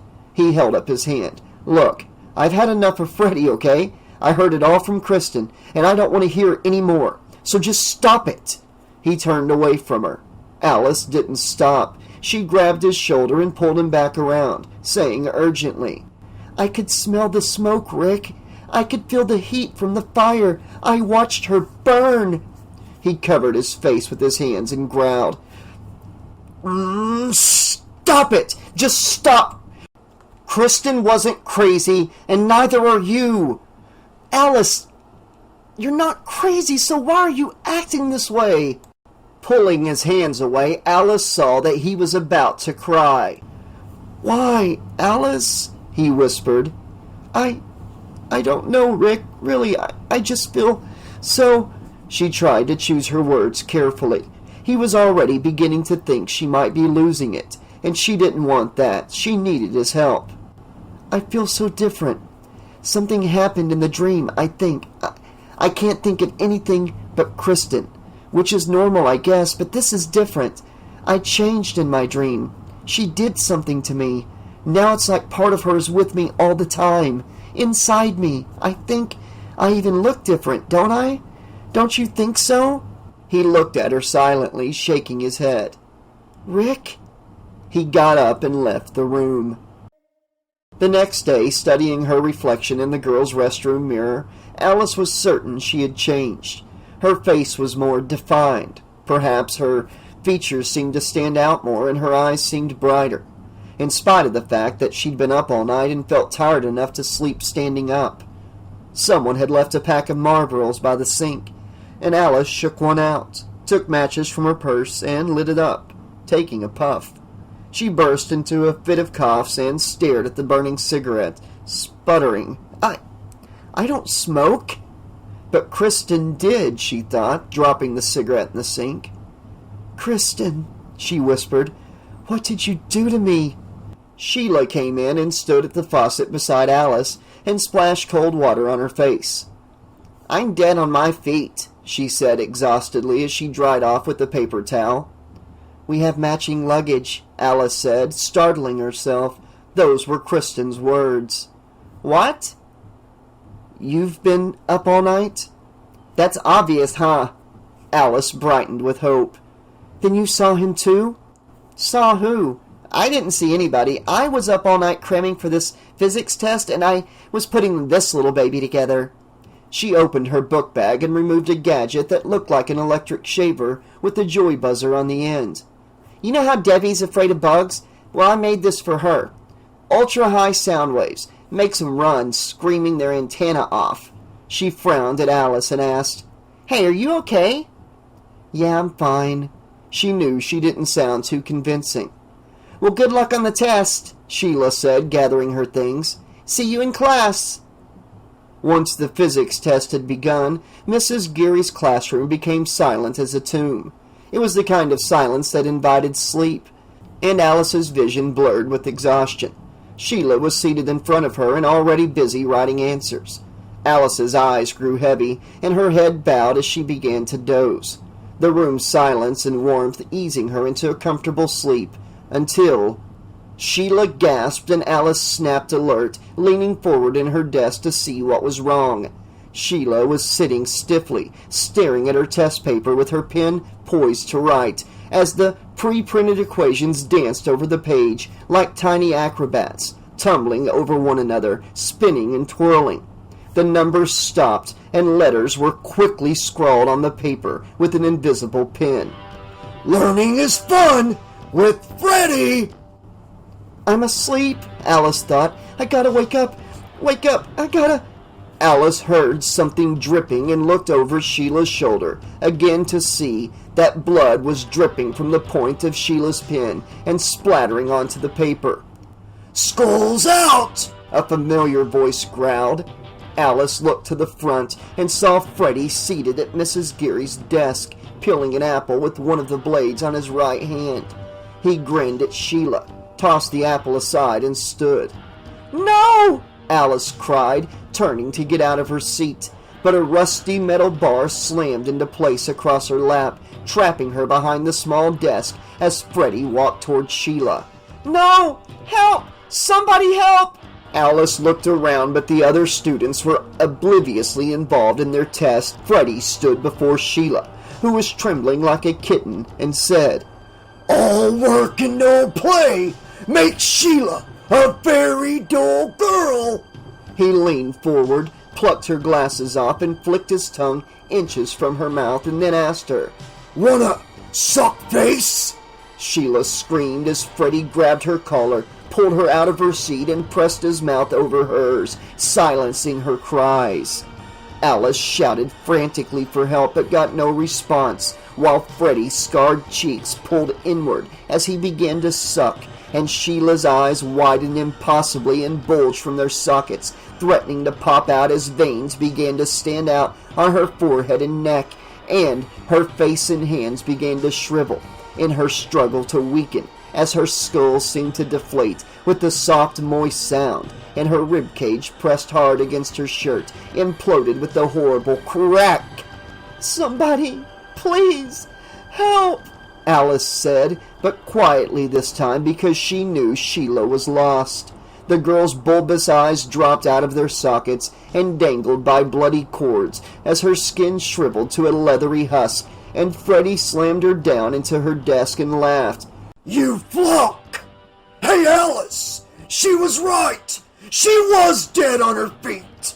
And now, she's dead in her seat!" Then he turned to Alice, reached out and stroked her cheek carefully with one of his blades as he whispered, almost lovingly, Thank you. And Freddy was suddenly gone and the classroom was alive with panic as Sheila lay across the top of her desk, clutching her breast and gasping desperately for air. Quickly, Alice got up, fumbled the inhaler from Sheila's book bag, and tried to force it into Sheila's writhing mouth. But Sheila's gasps stopped, her head dropped to the side, and her body became limp in the desk. The room was silent. Alice stood straight and looked around at the shocked students. "Call an ambulance," somebody said, as Debbie, Dan, and Rick gathered around Alice. Alice spotted the bug-killing device Sheila had made for Debbie. It had fallen out of Sheila's book bag. She bent down and picked it up. "Didn't you see him?" Alice asked tremulously. "He was here. He did this. I saw him." Rick took her arm and gently coaxed her out of the room as Alice rambled on and on. "He did this. I watched it. I saw it." After all the students had been dismissed for the day, Rick, Alice, Debbie, and Dan stood in front of the school as the ambulance drove slowly out of the parking lot, carrying Sheila's corpse. Rick tried unsuccessfully to calm Alice, but he no longer snapped at her like before. Instead, he found himself trying to ignore her talk about Freddy. It was no longer annoying. It was downright scary. "Asthma attack my ass," Debbie mumbled, fighting tears. What? Come on. What 17-year-old has a fatal asthma attack?" "I told you," Alice insisted. "It was Freddy." "Enough of that crap," Debbie snapped. "I saw it. I told you. It was my dream. I brought Sheila in." She turned to Rick slowly, her face darkening with the horrible realization. "Oh God, I brought her into my dream, like Kristen did with me. I gave her to Freddy, and now she's dead," she hissed, backing away. Sobbing, she turned and ran away from them. Rick's insides ached as he heard his sister cry. "Rick," Dan said, "I think Kristen's story is getting to your sister." In a flash of anger, Rick barked, "Look, Dan, I'm not so sure it's a story anymore, okay?" "You mean, you believe it?" "Well, look at us. We're dropping like flies around here." Rick looked at Debbie and could see in her eyes the same fear he felt. Then he turned and ran after Alice. That night, Alice sat down at her vanity and took from the mirror a picture of herself and Sheila, both laughing and happy.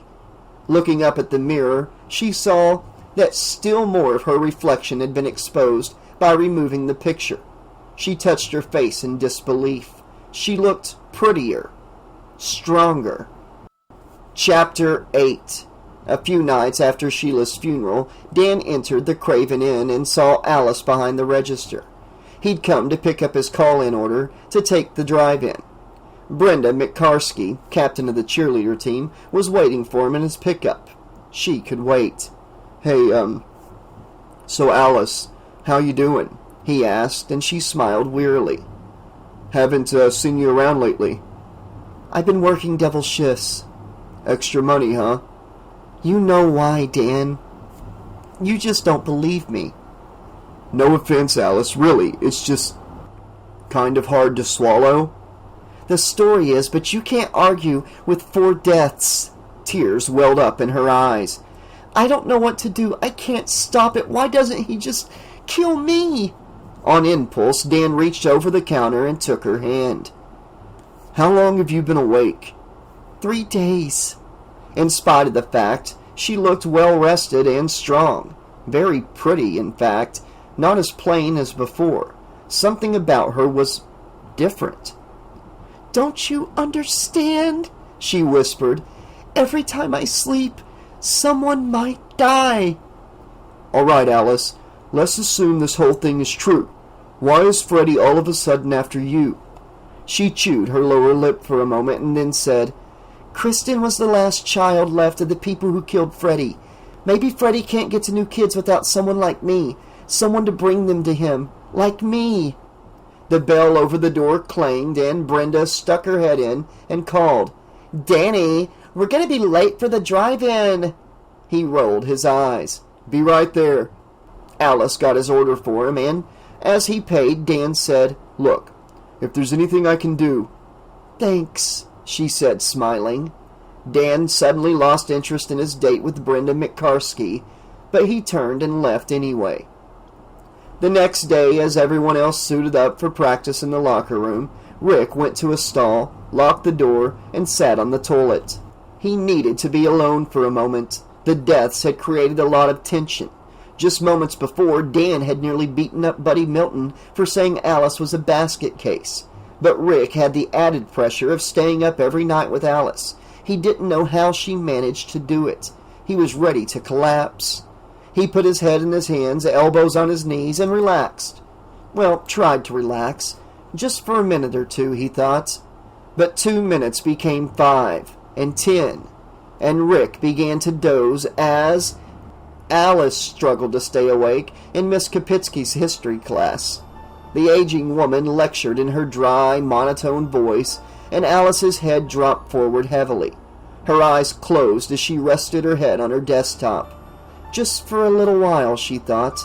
But when she was jarred from her rest, Alice realized she was in a darkened locker room facing a row of stalls.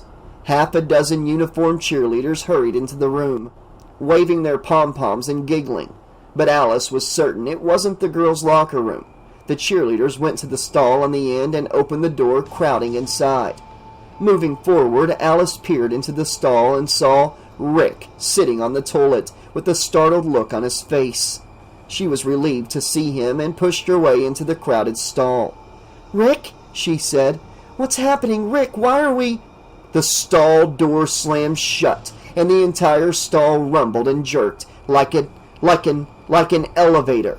Soft, syrupy music began to play from overhead, an elevator music version of Taps. They were in an elevator. The giggling cheerleaders seemed not to notice. They lavished Rick with kisses, fondling and stroking him until the elevator jerked to a halt and the door slid open. Alice moved toward Rick, but the cheerleaders headed out of the elevator, pushing her back with them. "No!" she shouted, fighting them unsuccessfully. "No! Rick! Rick!" Once she was outside the elevator, the door slid shut with an ominous rumble, and she threw herself onto it, prying at it with her fingers, heaving and pulling, until the door slid open and Rick smiled at her, stepped toward her. But the floor trembled and cracked and collapsed beneath him, its pieces falling silently down a black bottomless shaft as Rick grabbed the railing on the wall and dangled over the pit, his legs kicking as he made small panicky sounds in his throat. "Rick!" Alice screamed, reaching for him. Going down! A voice said from above, and Kristen looked up to see Freddy grinning at them through the elevator's gridless vent. Chainsaws, lingerie, butcher knives, and infinity!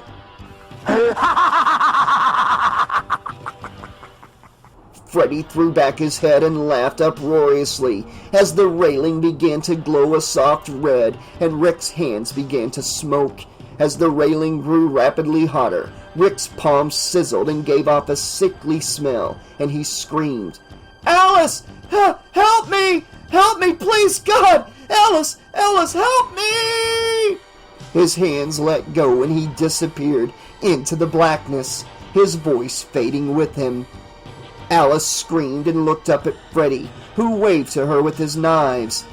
"Thank you," he whispered again, as Alice awoke at her desk with a jolt, startling her classmates and Miss Kapitsky. When she realized what had just happened, Alice pounded the desk with her fist and screamed, "No!" She dashed from the room, ran down the hall and across campus to the gymnasium, then into the boys' locker room.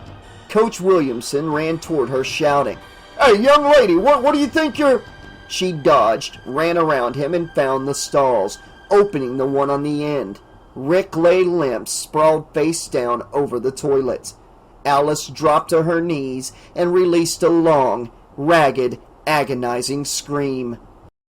Chapter 9. Squinting in the glare of the sun, Alice stared at her brother's casket as the minister droned monotonously. A large crowd was gathered around the graveside, mostly teenagers. Sniffles and an occasional sob broke the cemetery's stillness. Alice felt a disturbing numbness. She saw no end to the deaths, and her mind seemed to be blocking off any more tears or pain. She stared at the casket, stared and stared, and the lid swung open and Rick sat up smiling. "This is great, huh?" he laughed. "They think I'm dead. I love it!" He got out of the casket and walked over to her, touching her cheek. "Hey, you know I wouldn't leave you all alone, Alice. This was just a full old Freddy." A tear in her eye, Alice shook her head and whispered, "No, no more daydreams." "What are we going to do, Alice?" Debbie's voice startled her from the daydream. The minister had finished and the crowd was breaking up. It seemed odd to see Debbie crying. She was so tough. "We're gonna stop daydreaming," Alice said, "and take that son of a bitch out." "What? God, Alice, what are you talking about? I'm sick of this shit. Who's next, huh? Can you tell me that?" Alice took her arm and led her away from the open grave. Dan followed them. "You'll be next if you don't get a grip on yourself. Understand? You're going to have to do more than bench presses this time. We have to get smart. Smarter than Freddy. We're going to get him." Debbie seemed to calm down. She even seemed to be taking Alice seriously. "Let me help," Dan said. "I'm not saying I don't believe you, but, well, maybe we should get help from someone else." "Oh, sure," Debbie snapped. "Let's trade death by Freddy for life in a rubber room." "She's right," Alice agreed. "Other people, especially adults, won't see it." "Well, it couldn't hurt," Dan tried again. Debbie then said, "Look, it would be a waste of time. We should start thinking about how we're going to kick Freddy's ass." "That's right," Alice examined. "And remember, mind over matter." Alice heard her father calling for her and backed away from her friends. "Look, I'll see you guys later, okay?" She headed across the cemetery toward her father. He was already drunk. Dan watched her go. "Mind over matter," Debbie said quietly. "Sheila said that to me once. I don't get it. Every day it's like Alice is someone different." "No," Dan whispered. "It's after every death." "Do you really want to tell someone, Dan? About Freddy, I mean?" "Yeah. And I know just the guy." The next day, Dan and Debbie went to see Mr. Bryson, their English literature teacher. Dan knew that Bryson taught a college night class in mythology and had a background in philosophy. Even better, he was a veteran of the 60s, and as Dan and Debbie stood in Bryson's office, Dan noticed a couple of Woodstock posters on the wall. They'd been talking with him for about 10 minutes, asking questions about dreams, and now Bryson sat at his desk stroking his chin thoughtfully. Well, Bryson said, every society, dating back to the ancients, has had theories regarding dreams. What they mean, how to control them." "Control them?" "Yes. Aristotle believed that during sleep your soul roams free. What it sees are dreams. Skilled dreamers control what they see." "Where do the souls go?" "There's supposed to be 2 gates your soul can enter. One on a positive dream gate, the other a negative. The dream master guards the positive gate, protects its sleeping host." "Is there a guard for the negative gate?" Debbie asked. "There were never any theories about that." Dan hesitated a moment and then said, "What if we told you about a guy, a demon who lived in dreams and could kill you in your sleep?" Bryson raised his eyebrows curiously. Yup, sounds a bit radical, but yes, it could fit the theory." "Great," Dan said enthusiastically, "because it's true. There is a guy." "His name's Freddy," Debbie added. Bryson looked at them suspiciously. "Freddy?" "Yeah," Dan said, becoming animated. "He lives in your dreams and kills you. Now, how do we stop him?" Bryson stood, holding up his hands. Whoa, now slow down, wait a minute. Hey, Aristotle was writing fiction, okay? I mean, none of this is real." Debbie glared at him, getting angry. So what are you saying? That we're full of it?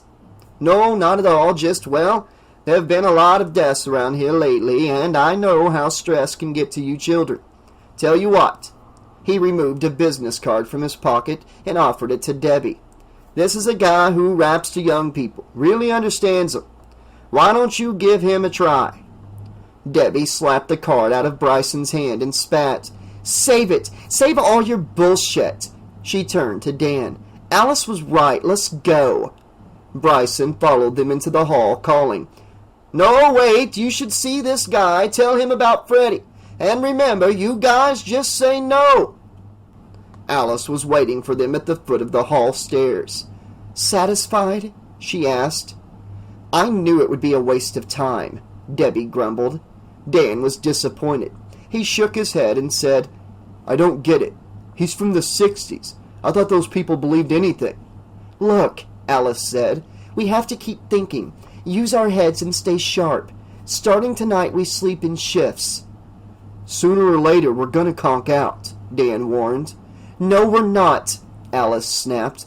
We're gonna get ready. We're gonna get ready for Freddy.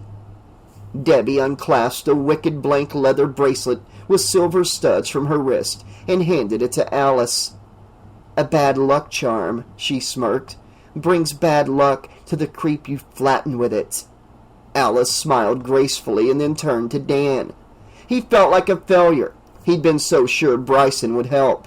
But when Alice took his hand, he knew it didn't matter. They would help each other. That night, Alice got Rick's nunchucks and Oriental-style bandana from the garage and took them to her room, where she hung the bandana beside the mirror above Sheila's bug-killing gadget. She put Debbie's studded bracelet on the vanity table, then spotted the picture of herself and Rick on the mirror. She pulled it off the glass, studied it a moment, and then looked at her reflection in the mirror. She could see more of herself, and she had changed even more. She thought she was quite attractive now. There was a new surety and strength in her eyes. Alice took the nunchucks to the middle of the room and tried some of the moves she'd seen Rick go through in the garage. She was slow and clumsy at first, but in mere minutes her arms began to move rapidly, and the nunchucks sliced the air with a whining hum, whipping around her, slapping from one hand to another, the chain clinking and clicking. She stopped suddenly, realizing that what she'd just done was better than anything she'd ever seen Rick do, and he practiced. Alice turned to her reflection again and whispered, What's happening to me? Chapter 10. Dan had been pacing in front of the Craven Inn for 45 minutes waiting for Alice. That afternoon they had agreed to meet there, but she had not shown up, and the Craven Inn had already closed. He looked up and down the dark, deserted street as he walked to his truck. The small, friendly town his family had moved to only months ago now seemed sinister and threatening. He got into his truck and sat behind the wheel. All the towns in America, he muttered. I had to move to the Bermuda Triangle. He folded his arms with a sigh and leaned his head against the back window. He felt sleepy. Alice slammed her bedroom door, stomped to her bed, and sat on the edge. She couldn't meet with Dan because her father wouldn't let her leave the house. I lost Rick because I didn't watch him, he'd slurred, standing in front of the door. I don't want to lose you, honey. We're all we have. She laid back on her bed, her muscles aching from lack of sleep, and closed her eyes. Just for a few minutes, she thought, relaxing until she snapped awake thinking, Rick's bedroom window. She hurried down the hall to Rick's room, opened the window, and crawled out, shimmying down the tree. Once on the ground, she headed down the street toward town. In a few minutes, she was standing in front of the Craven Inn, but Dan was nowhere to be found. She searched the intersecting streets for his truck, but it wasn't there. A couple blocks down one of the streets, however, she saw a movie theater. The marquee read Midnight Show, Reefer Madness. Not wanting to go home to her drunken father, Alice walked to the theater, paid admission at the box office, bought some popcorn and a Pepsi at the refreshment stand, and went into the auditorium and found a seat. The black and white images on the screen cast a gray glow onto the blank faces in the audience as they stared at the movie, chewing their popcorn and milk duds. On the screen, a man was playing the piano and laughing maniacally as a man and woman looked on. Alice watched, trying to get into the film as she ate her popcorn, when suddenly the colorless picture changed to a filthy, run-down urban street. A howling wind blew crumpled newspapers down the sidewalk in front of a dilapidated building, with a sign over the door that read the Crave Inn. Alice's hand froze halfway to her mouth, and she gaped at the screen. It was the diner in which she worked, but much older and in much worse shape, as if she were looking at the Craven Inn 20 or 30 years in the future. A dry, chill wind began to blow through the theater, as if the screen had opened up and the wind in the movie was blowing through the auditorium. On screen, the wind grew stronger, pounding the already battered diner, howling around the theater in a swirl until Alice's carton of popcorn flew from her hand and scattered everywhere, and her hair slapped her face as it was blown around, and then the wind seemed to change direction, blowing back into the screen as it grew more forceful until the screen was sucking air out of the auditorium like a gigantic vacuum cleaner. The suction was strong enough to slurp Alice's Pepsi out of its cup and into the screen, strong enough to rip the front row seats from their bolts and down the black and white street in the film. And the wind grew stronger still until Alice screamed as she was sucked from her seat and through the air straight into the screen, where she tumbled painlessly onto the sidewalk. Gasping for air, she stood up and looked around. Her surroundings were black and white, completely without color, just as they'd been in the movie. The wind continued to whip around her. She opened the door beneath the Crave Inn's faded, broken sign and walked into the diner, where color was immediately restored. Turning to close the door, she looked outside to see the audience on the other side of the screen, oblivious to everything that had happened. They crunched popcorn and sucked soft drinks through straws, watching her intently. And seated in the fifth row, she saw herself, head slumped to one side as she slept. "No," she whimpered. "Wake up! Wake up!" The door slammed shut with a bang. Freddy stood behind it, grinning. Alice screamed and stumbled backward, flopping into a counter seat, where the waitress droned. "What'll it be, sweetie?" It was her, Alice, fat and old, with gray hair, wrinkled, pasty skin, and empty eyes. Alice stared at herself, her future self, in horror. "Well, what'll it be?" the waitress asked impatiently. "I don't want to be here forever, you know." The usual, Freddy said, taking the seat beside Alice. He turned to her, and she could smell his foul breath as he said, "If the food don't kill you, the service will." The waitress slapped a large pizza onto the counter and shuffled away. But it was no ordinary pizza. What looked at first like meatballs were actually marble-sized heads with vivid faces. They were the faces of Freddy's victims, Kincade and Joey, Kristen, Sheila, and Rick, and many others, all writhing in the melted cheese and screaming up at Alice in tiny insect-like voices. My favorite," Freddy hissed, lifting the pizza from the counter. "Cheese and carnage pizza." He pointed a deadly blade at the pizza and began to chant, "Eeny, meeny, miny, mo!" Alice screamed, "Rick!" when she saw that the blade pointed at a tiny version of her brother's head. Alice! Rick cried. Free us, Alice! Free us! Freddy stabbed the blade into Rick's forehead and plucked him from the mass of melted cheese, holding the head up before him. I just love soul food." Then he popped the head into his mouth and bit down with the wet, sickening crunch, chewing enthusiastically. "No!" Alice sobbed. "No! No!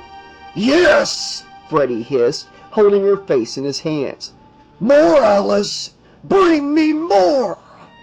He spun around suddenly and the diner's door flew open again.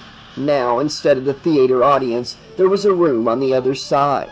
It was a room Alice recognized. She'd been there before. It was Debbie's attic, filled with exercise equipment. Debbie lay on her weight bench, her arms dangled at her sides as she sighed wearily and closed her eyes. Freddy leaned toward Alice's ear and whispered, She's getting sleepy. "No," Alice whimpered. "Please don't hurt her no more. Please stop." Freddy sneered. Your shift is over. He clanged his blades together, and Alice sat up in bed and looked around her darkened bedroom, cursing herself for falling asleep. She hopped out of bed, praying that Dan was still waiting for her. Meanwhile, Dan snapped his head upright and looked around behind the wheel of his truck. "Fell asleep, I guess," he muttered. He spotted Alice hurrying around the corner in front of the Craven Inn and got out of the truck, sensing her urgency. "Come on!" she shouted. "We have to hurry. I'm driving." They got in the truck and Alice burnt rubber as they tore down the street. Debbie jerked awake on her weight bench and grumbled about falling asleep. She'd been waiting for Alice and Dan, working out to pass the time and keep herself awake, but it hadn't worked. Taking a deep breath, she reached up and lifted the barbell with a heave, but two horribly scarred hands closed over the barbell and pushed back down. Debbie looked up to see a hideous man in a floppy hat, his face badly burned, his right hand in a glove of blood-stained knives. She knew immediately that he was Freddy Krueger and tried to push back the fear in her gut. "I don't believe in you," she grunted, trying to resist him. That's okay, He laughed. I believe in you. He pushed down harder and harder until her elbows snapped with a horrible crunch and bone cut through flesh, making her scream. No pain, no gain.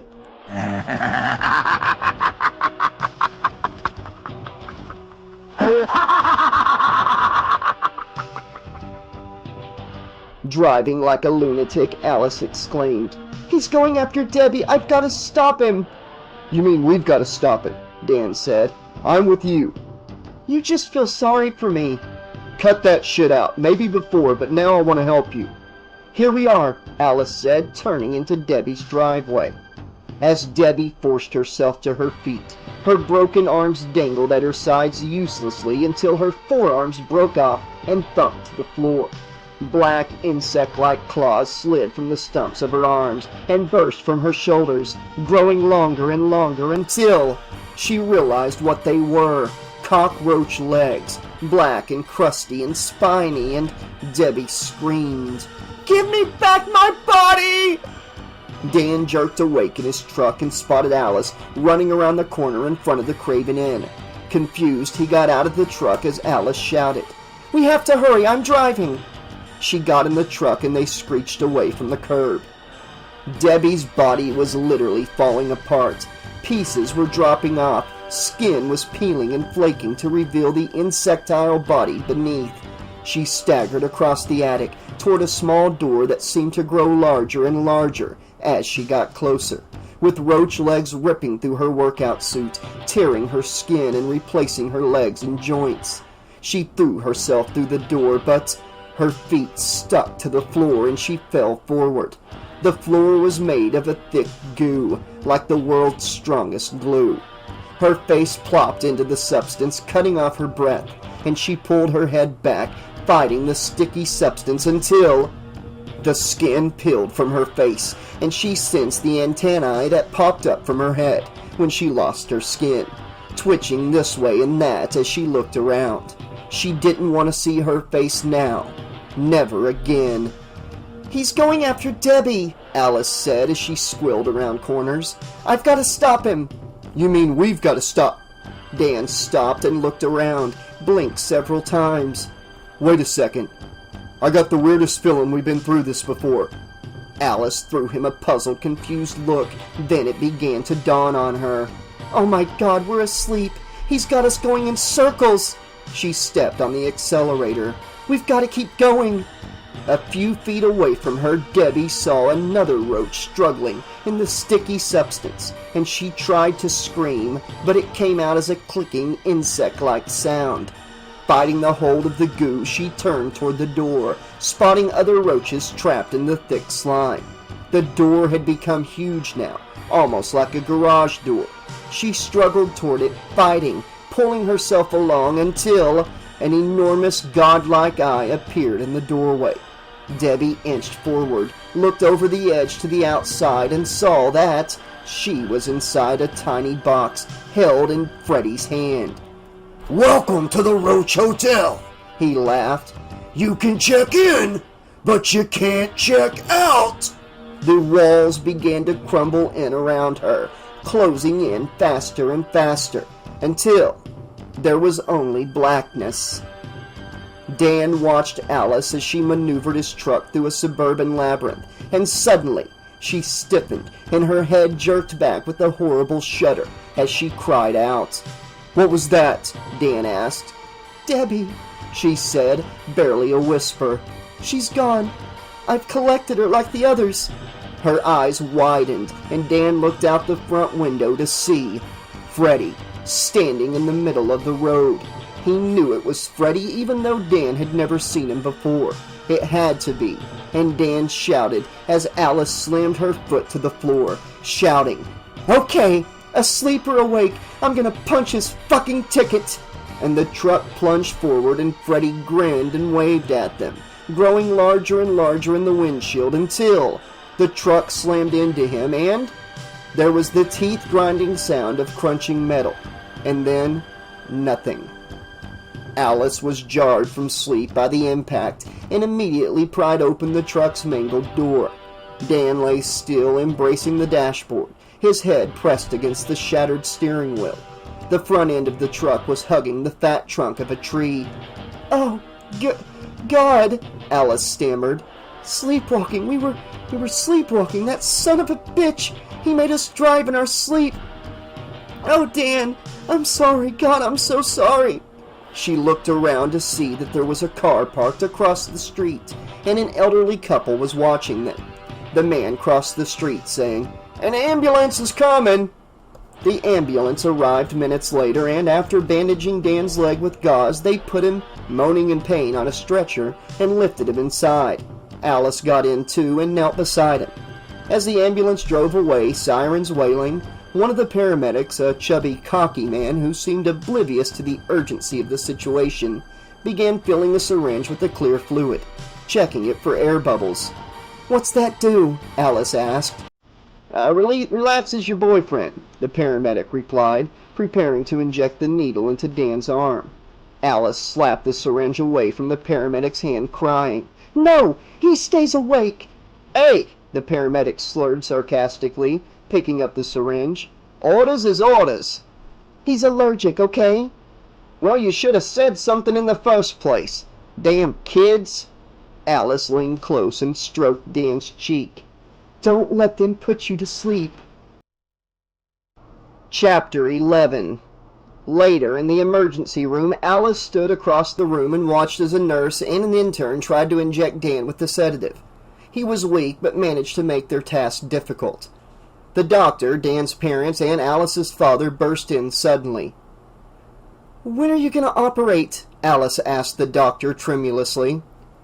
"Well, from the looks of him, probably in about 15 minutes. "Oh, God," Alice whispered, looking at the clock on the wall. 10:15. After one more look at Dan, she turned to hurry from the room, but her father grabbed her, his car keys dangling from his thumb, and held her back. "Alice," he slurred, "they'll help him." "They're gonna kill him," she hissed, then snatched the keys from him and dashed toward the door. "Alice, damn it, come back here!" She ignored him and hurried out the exit, running across the parking lot to his car. By the time she was on the road, driving well over the speed limit, the dashboard clock read 9:49. She had 11 minutes to save Dan, who at that very moment was being wheeled down a corridor on a gurney. He struggled inwardly to fight the slowly growing effects of the shot that he'd received a few minutes before. but the fluorescent lights were growing fuzzier by the moment as they passed slowly and monotonously overhead. He prayed Alice would be able to do something as she screeched to a halt in front of her house, raced from the car to the front door and let herself in, then hurried to the bathroom. Taking a bottle of her father's sleeping pills from the medicine cabinet, she poured several into her palm and said, "That ought to be enough for a trip on the Freddy Express," and then chewed them up, then hurried to her room. Standing before her vanity, she swept several of the pictures off the mirror so she could really see herself, then strapped on Debbie's studded bracelet, tucked Sheila's bug-killing gadget under her belt, and lastly tied Rick's oriental bandana around her forearm. Studying her reflection, she said firmly, "This ends now." Then she sat down at the vanity, feeling the first effects of the sleeping pills as Dan was lifted onto the operating table, the room being prepared quickly, with nurses checking instruments and doctors scrubbing up. The anesthesiologist appeared beside Dan and smiled down at him, lowering the gas mask slowly over Dan's face. "Now you just count backward from 100, the man said. No, Dan breathed. I'll take the pain.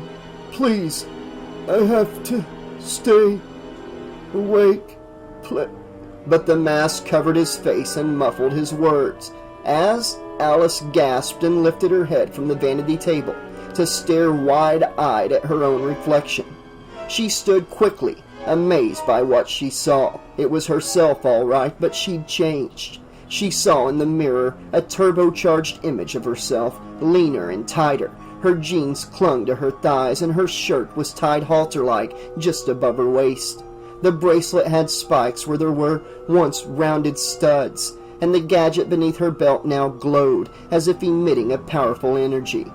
"Fucking A," she whispered as Dan opened his eyes on the operating table and looked up to see a surgical masked doctor bending over him.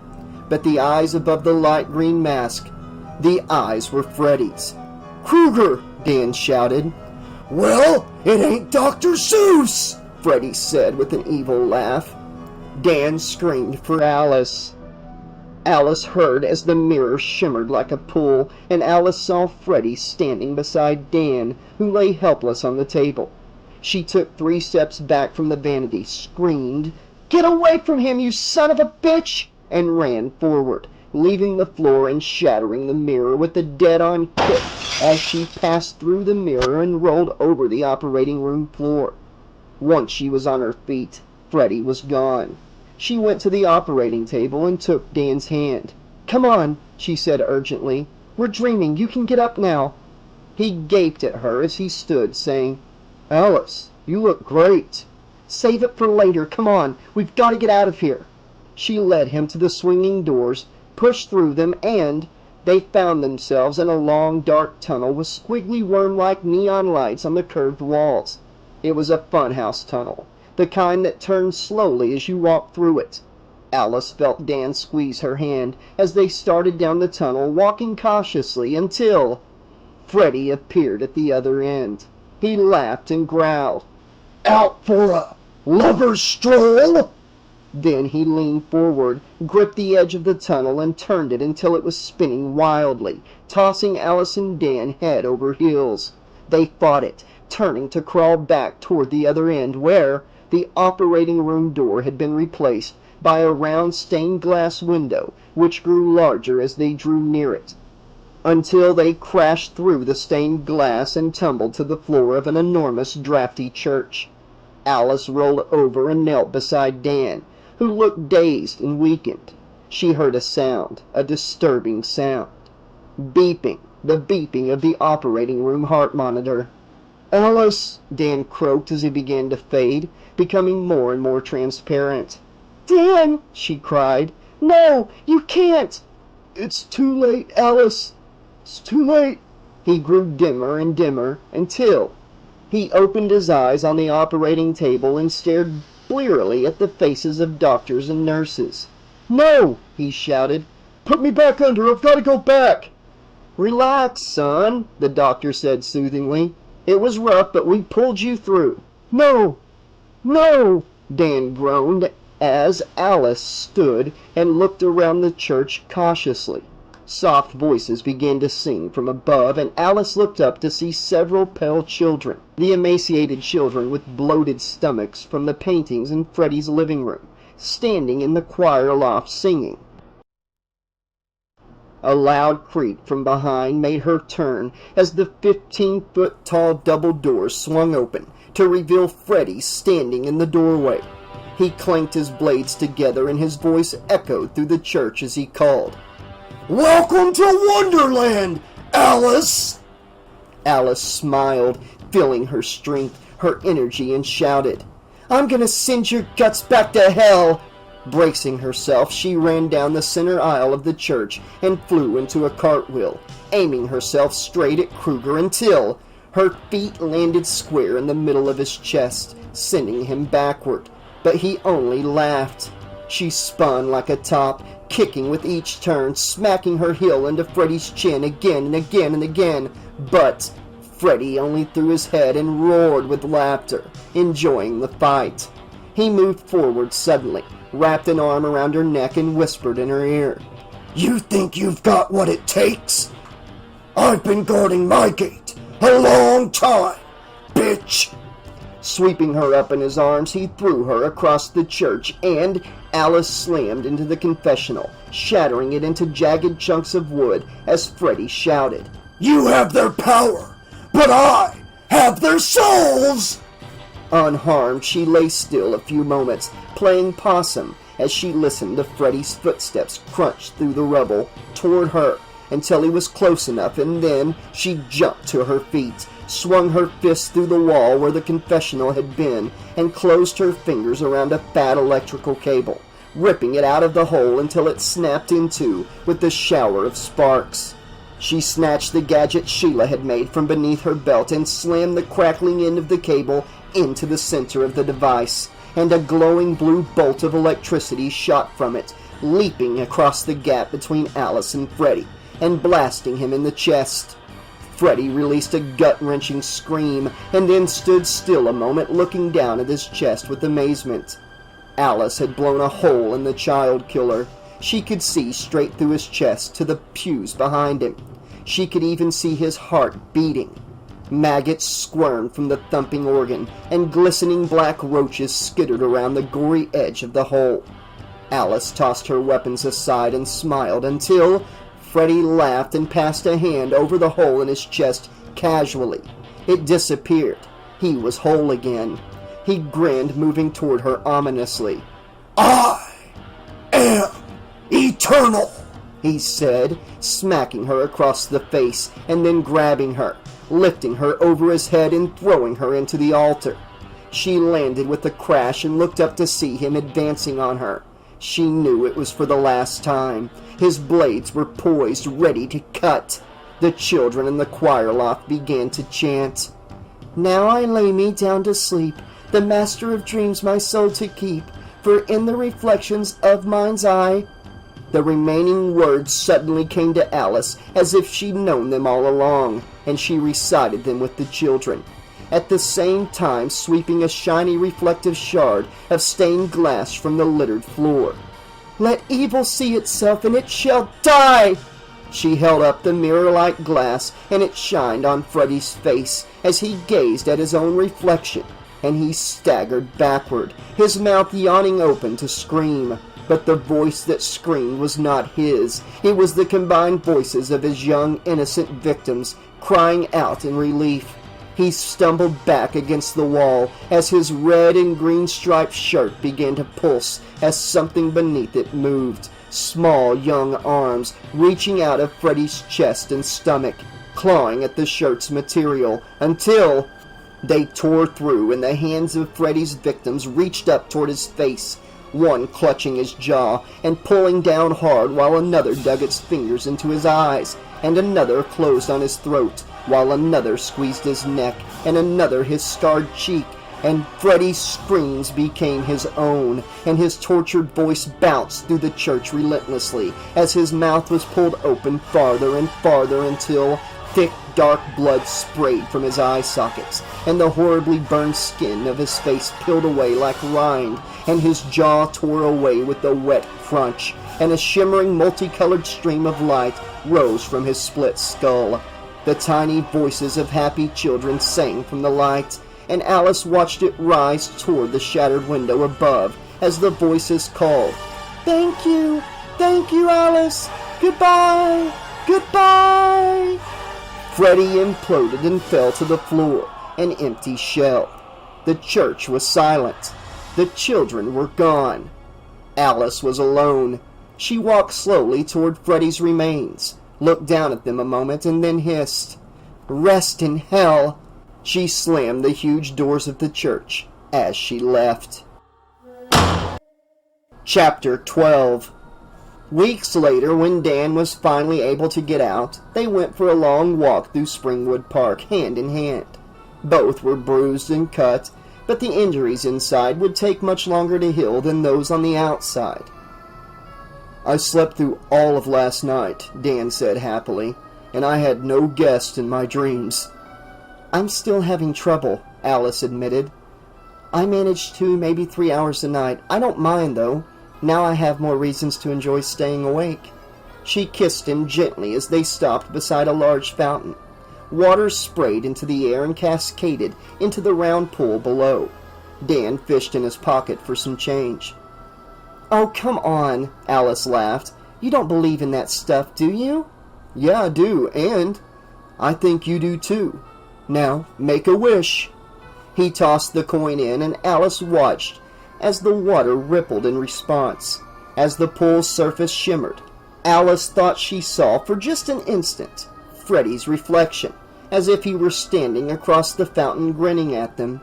It was gone in the blink of an eye. "What did you wish for?" Dan asked, smiling. She stared at the water a moment longer as goose flesh crawled over her neck and back. Freddy was gone. Standing, she said, "If I tell you, then it won't come true." Holding hands, they walked away from the fountain, together.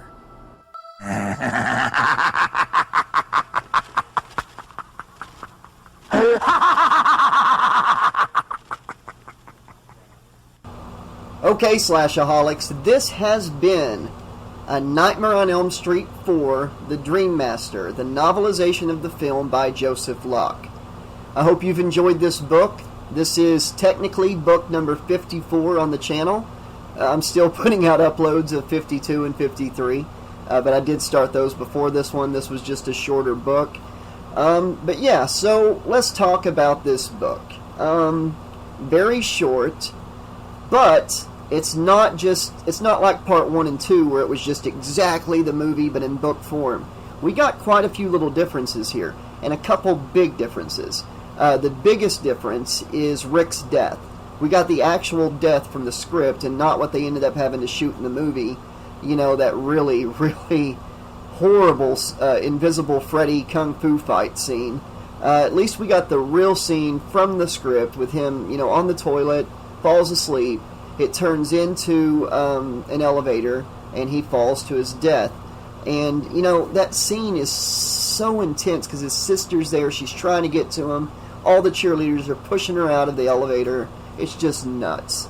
But let's talk about some of the reasons I like this movie and this novelization and some of the things I don't like. The biggest thing I don't like, which I was hoping the book would follow the novelization of Part 3, but it didn't. It followed the movie of Part 3. So anybody who listened to Dream Warrior's novelization, I'm sure this was a bit confusing, but this novelization of Part 4 follows the movie, not the Part 3 novelization that's different than the Part 3 movie. So that's why it's like that. But I've always hated how easily Kincade and Joey and Kristen were killed in Dream Master. It's like they went through all that stuff in Dream Warriors just to right off the bat be killed off by Freddy in Dream Master. And I was hoping the book would give us a little more explanation on how Freddy came back, why Jason the dog peed fire, you know, something. But no explanation given. So that's another tick, you know, off there. Because these authors, obviously, they can throw in some creative liberties. They're just choosing not to. You hear those cars in the background, sorry. God, when I'm trying to narrate, it's like every motorcycle in my county will try to drive by while I'm trying to record a narration. But yeah, so the writer didn't take many liberties, but there were a few little differences here and there. And the most confusing one was the Craven Inn, because it already sounded like Craven when you say crave in. But yeah, so instead of crave in, it's Craven Inn. So it's Craven Inn, crave in. It's weird. But yeah. Now let's talk about the things I do like about the movie. I do like the kills. They're all pretty creative and fun. I love the whole soul food pizza thing. I'm glad I got to do that scene from the movie. A couple of the lines seemed a little bit different. I noticed that throughout the whole book. Some of the lines were a bit different than they were in the movie. And a few of the things that happened in the scenes were slightly different. In fact, if there's any that you caught in this book at all, please, in the comment section, let's make a list of differences that you guys caught from the movie in this novelization. That'd be a lot of fun. But yeah, so the kills were a lot like the movie except for Rick's. I do enjoy how when her friends die, they kind of go into her and help power her up. But then, when we get to Freddy, she uses all that power they gave her, but it doesn't really do nothing to him. He just, wipes away that hole and he's healed again. It's the mirror thing that finally does him in, the Dream Master nursery rhyme, which I always thought was pretty cool too. But I don't like that after all that sacrifice, her friends dying, giving her the power, it ultimately doesn't do a thing but buy her a couple extra minutes to figure out the nursery rhyme. That's all that really did. My favorite kill of the book is the same as the movie, and that would be Debbie's cockroach scene. Such great, in the movie, such great special effects for that. And in the book, I really enjoyed how the author wrote it out. It really put me there in the scene. I could just see it, but also I could feel what Debbie was going through. That panic and disgust. Oh, I just can't even imagine it.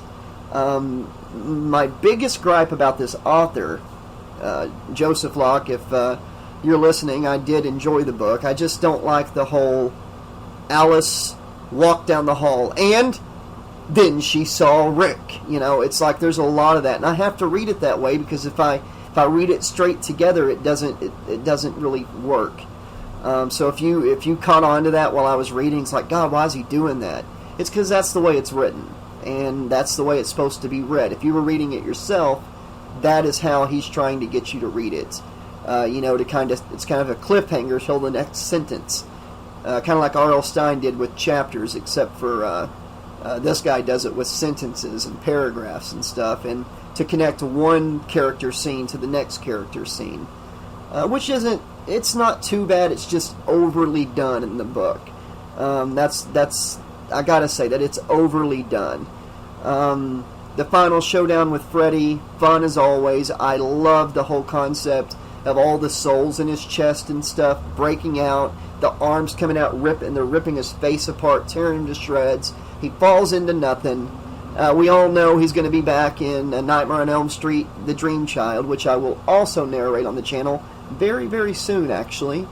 There is no novelization for Freddy's Dead, but that's okay. That's the only one there's not a novelization for. So if there's any fans out there that like to write, maybe you could write a fan-made novelization to Freddy's Dead. Get with me, and I will narrate it here on the channel. Honestly, I will. And if you want to throw in some creative liberties with it, go for it. Make it your own. But a novelization of Freddy's Dead would be cool to add to the library here on the channel. There's a fan-written version of Friday the 13th 4, the final chapter that I'm going to be narrating later on this year or early 2021. That's going to be a lot of fun to see how that turned out. I know they took a few creative liberties, but still, made sure to get the basic story in there. So yeah, guys, Alice's first chapter in the Nightmare on Elm Street universe is now complete here on the channel, and it was a pretty quick audiobook as far as getting the chapters out. I did enjoy it. I'll give it a rating whenever we discuss it on the Out of Print Slashers podcast. I don't want to give my rating yet. I'm going to think on it a little while. But yeah, I always enjoyed the scene in the theater, where she gets pulled into the screen, meets her older self. Freddy's kind of casual. The usual. I loved her relationship with Rick in the book. We got a lot more detail there, got in their heads a little more. And, that sibling love and camaraderie and stuff was really great in the book. And he was really looking out for his sister. And I can just feel the pain she was going through when she lost Rick compared to losing, like, Sheila and Kincade and Joey and stuff. But yeah, I enjoyed her scenes with Kristen. I do think that just like the movie, the scene where Kristen gives her powers is a little too quick. I would have liked to have seen that drawn out a little more, but there was a couple slight differences in the book compared to the movie on that end. I always loved Sheila's death, Wanna suck face? You flunk, bitch. Alright guys, yeah, so this has been A Nightmare on Elm Street 4, The Dream Master, the novelization by Joseph Locke. Thank you all so much for hanging with me and listening. I'll be back here very soon with more slasher mayhem in audiobook form. Until then, this has been your friendly neighborhood 80 slasher librarian saying thanks for listening, thanks for being awesome, be excellent to each other, and pleasant dreams, bitch! I'll see you next time.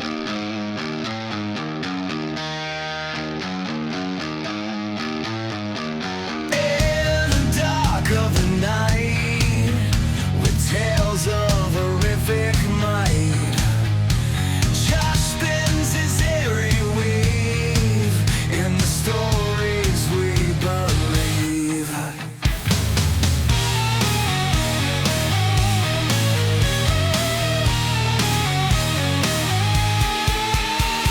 Freddy's in my dreams, Chucky's silent screams, Jason's lurking near, Michael feeds the fear. I'm a slash-a-holic, addicted to the fright.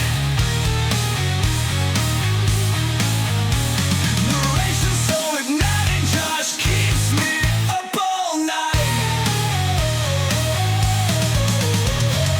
Eyes and masks and pain, blood runs like the rain.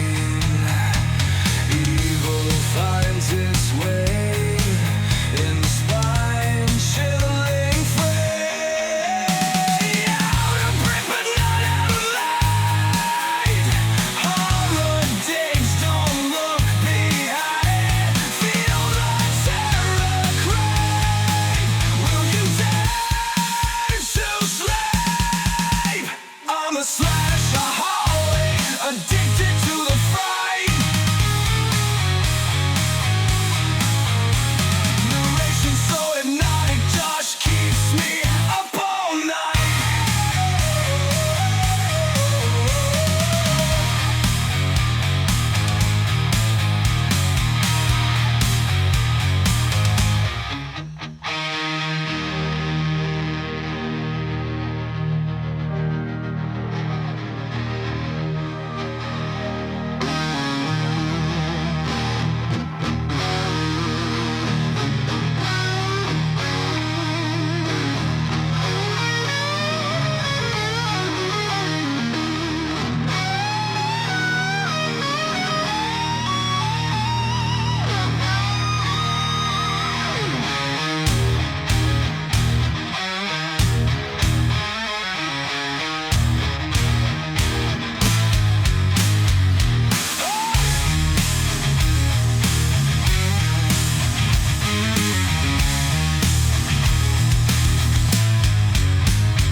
I'm a slash-a-holic, addicted to the fright.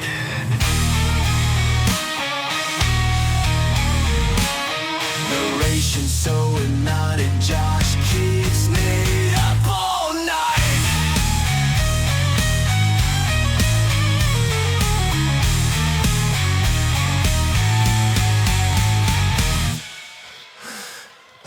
final destination's near. Every death's a newfound fear. Pulled to madness year by year. Josh's words I always hear.